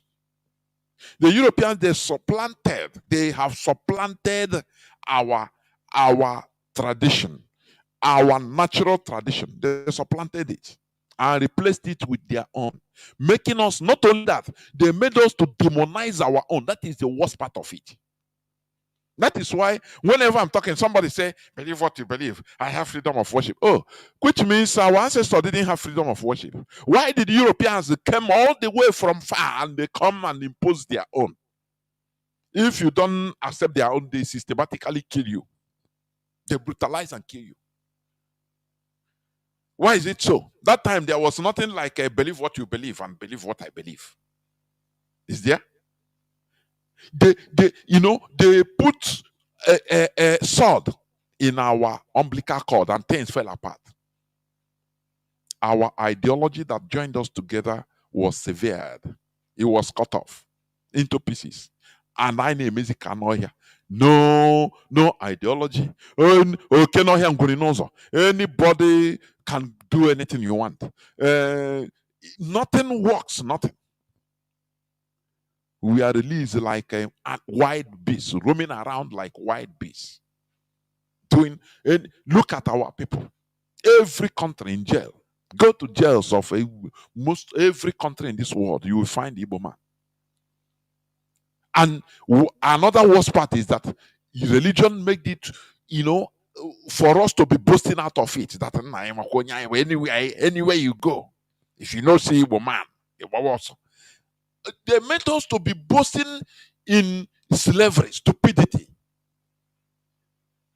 Eh? That is what religion did us. We take everything. Oh, it's a miracle. Oh, it's a miracle. You pass Sahara Desert. Maybe 50 of you people. Out of 50, only 3 of you people pass. Or 10. Cross Sahara, others died. On reaching Morocco, You pass through Mediterranean. Out of that 10 that survived the 50, out of from the 50, in Mediterranean, three survived and enter Italy. And you now start giving thanks and praises to your Jesus. You say it's a good thing. Out of 50, 47 perished. If maybe people that are crossing through the border of Melilla, maybe out of some will be shot by the Spanish police, and 2 or 3 will cross successfully and start thanking Jesus. It's a miracle. Is that the type of miracle we want? Is that we want the miracle of Spain, the miracle of America, the miracle of Italy that touches every citizen? The system that touches every, there is 247 light, there is electricity 247, there is a job opportunity everywhere. Whether you are skilled or unskilled, as long as you want to work, there is work. That is the highest miracle. Not you surviving, suffering and smiling and surviving. Out of 52 of you survive, others die. You say it's miracle. Until when? This is wickedness. This religion promoted wickedness in our lives. And people think that we shouldn't talk about it, that we are offending people, some people, that is attacking religion, something that is destroying our brain. Don't you see? I play for you the history of the Congo king, Congolese king, Vemba. That one, 15th century. Christianity led to the destruction of Congo directly. Complete destruction. The man, out of ignorance, he wanted to imitate the Europeans, to live like Europeans, become Christianized. He become a Christian. They baptized him. He turned his kingdom to be Christians, not knowing that he's selling himself into slavery. And they show him slavery. Is it not what they are saying us today? Does Britain, does Europe love you, going to European embassy to obtain visa? How much are they asking? In your statement of account, how much? What are the requirements? You pay non-refundable visa fee. And they know that they are not going to give to you. But you pay it. Do you know how many millions they make every day for this only visa fee? The visa fees from European countries, America, Canada, in Nigeria. Do you know how many millions of naira? If not billion. Do you know how many millions, if not billions, every day? Now, if it is Canada, America, England, you have to take an English exam. That one is another money. You know how much? They're exploiting us. They don't want us to breathe. They Christianize us to enslave us mentally, so that you continue. Now they are no more they are not concerned about you, because they know that after all you are under them. That there is nothing, because you are defending their religion. You are defending their what they brought to you to exploit you. So now you have swallowed the line who can sink. So you are now defending their slavery, and they are just watching you. That's why when Britain wants people to go and fight for them, they call you, and people are looking at it as it's a miracle from God. Oh yeah, go and join me. Slavery. We must rise up. Do you see this revolution? Because Biafra restoration is a revolution. It must boil into complete revolution. Because this mental revolution that is going on, whether you like it or not, this is how it started. Some people are laughing. They say, Christianity have come to stay. We are not fighting that, to kill Christian, to kill people. No. But listen, let me ask you. Christianity came into our land in 1857. How many years? How many years? 1957. 2057, we make it 200 years. It's less than 200 years. And it is today that it is causing the real havoc. You cannot plant something in a day and the following day you go and harvest it. You nurture it. Do you see this mental awakening? It have come to stay. The overall result, even if it didn't come in our own generation, you see it will come in next generation. I am saying it. But this seed of awakening has been planted, and there is no going back. It will continue spreading, continue spreading. You know, our people, when they look, that's why people are Ndibo. Many of Ndibo, they're naive. They come and say, look at who is following you people. Look at our church. Our church, look at how many people. Hey, thousands, if not millions of people. I laugh. Hey, I laugh. I say, anyway, that is how Igbo people behave. They will look at their immediate, environment. Very myopic set of people. And judge things, because they want to see result, They don't know that once you will take a corn, maize seeds, and go and plant. The following day you go there, you see that nothing. You few days you see that nothing is there, safe. For a stupid person, we think that nothing is planted there. But after some few days, you start germinating. It will not mature the same day. Before you know, after some months now, you start bearing fruit. That is what we are doing. We are sowing seed. And I'm happy to be part of it. Any person that is telling you that this thing we are doing, it is not, it is not bearing fruit. It is not Biafra restoration. Tell that person you are a liar. Mentira. Portuguese we say mentira. Mentir. French. Say you lie. Tu mentir. You lie. You are lying. You understand me? A time will come, this thing will spread like wildfire. It's like that. Revolutions are like that. It doesn't, because the damage it took time.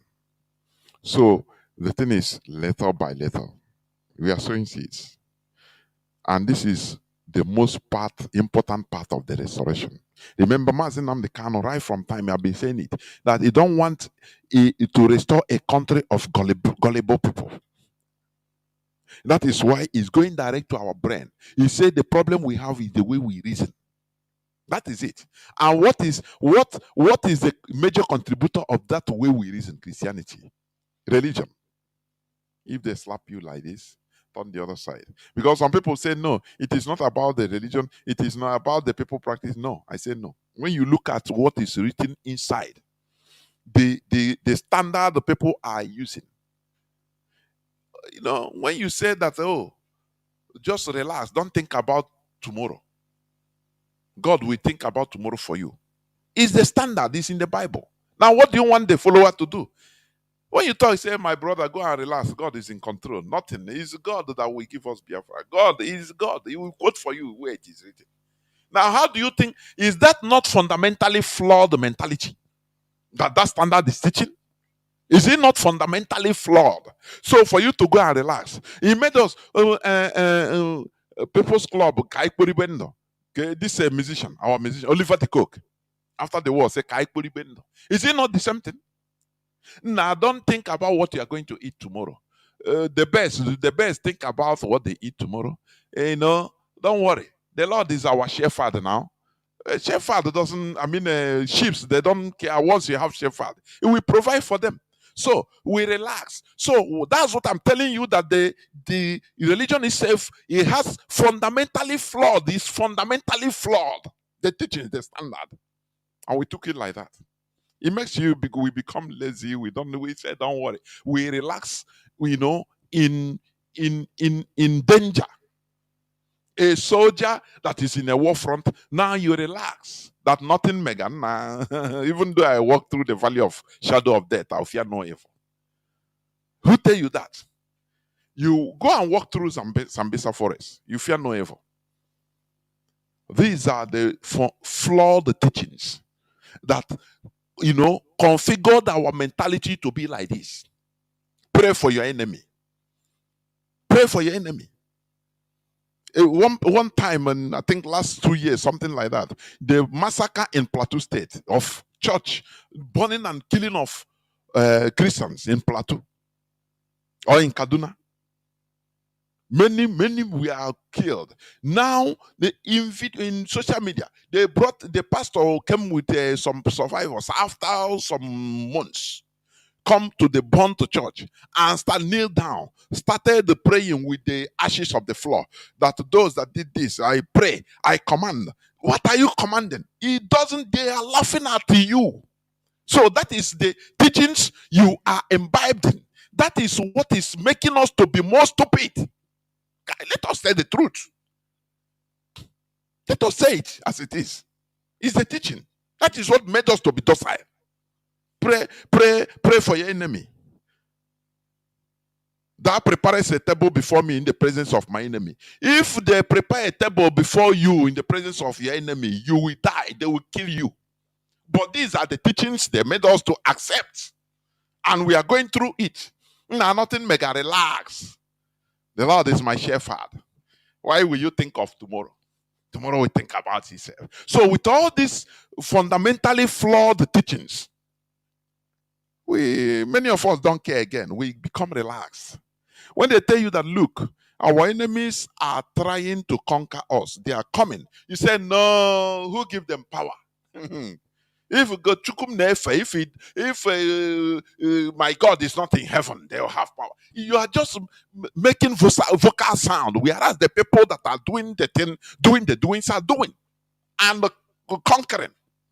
So you continue believing on prayer and fasting. That's your belief anyway. But for me, it doesn't work on nothing.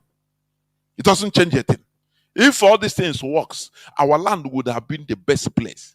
Look at the testimony of our brother. Notwithstanding the prayers, the churches everywhere, but nobody can help somebody in danger, in mortal danger on the street. Because of fear of he will become problematic to him. Now, why not use prayer? Solve all these problems. Why are we still suffering? No electricity. Now the government is Enugu and the Imo State governments. They are trying to put put taxes on people using usage of a solar panel and a generator. And let me tell you, one of the things that led to French Revolution in 18th century, 1789 to be precise, started it, was one of the contributors was tax. You see, tax, overtaxing. Because after France helped America to win Britain and the War of Revolution, the Revolutionary War of America, United States, France helped them. Without France help, America shouldn't have gotten independence. After that, France entered into depression. No money. They got broke. People started suffering. Inflation, what is happening in Nigeria, happened in France at that time. It led to people started murmuring. People started murmuring until they burst out because the difficulties was too much. Economic wars was too much. People started murmuring from there. They burst out saying, no, this thing cannot continue. That was what led to the revolution. And it led to the killing of, is it King Louis the 16th? The storming of the Bastille. That's what they call it. In 18th century. Because people can no longer take it. They rose up. Overtaxing, taxation, economic wars, hardship. But in our own, they press you down that God is in control. You go to church, they tell you that don't worry. It doesn't matter even if fuel is 5,000 naira per kilometer, per liter. That God say amen. God is going to do it for you. and you accept all this crap, what of the other person? What of other people? That is why the religion is fundamentally flawed. They use it to so that we continue suffering and accepting suffering. Do you see it? That's it. That's the flaw, the mischief of the religion. They don't want you to fight back. Carry everything, give to God. God is in control. Don't worry. Don't worry. You will not suffer. They continue consoling you in suffering. That is why we must be able to remove ourselves from, be free. We must free ourselves from this mental slavery, so that Biafra restoration, physical Biafra restoration will be will be easier for us. This is where I'm going to stop. Biafra remains our ideology. Biafra remains who we are. It is our religion. There is no other religion for us except Biafra. Therefore, we must continue. And remember to support this IPOB and the leadership.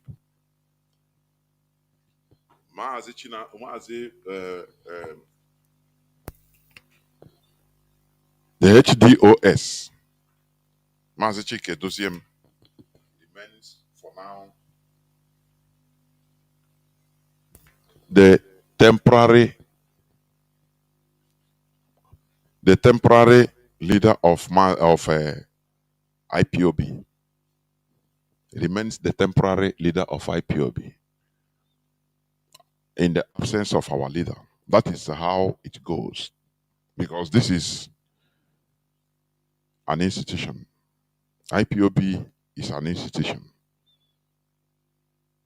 If the Nigerian government thinks that holding Mazi Nnamdi Kanu will put us in our knees, they are lying. They have seen it. We must continue.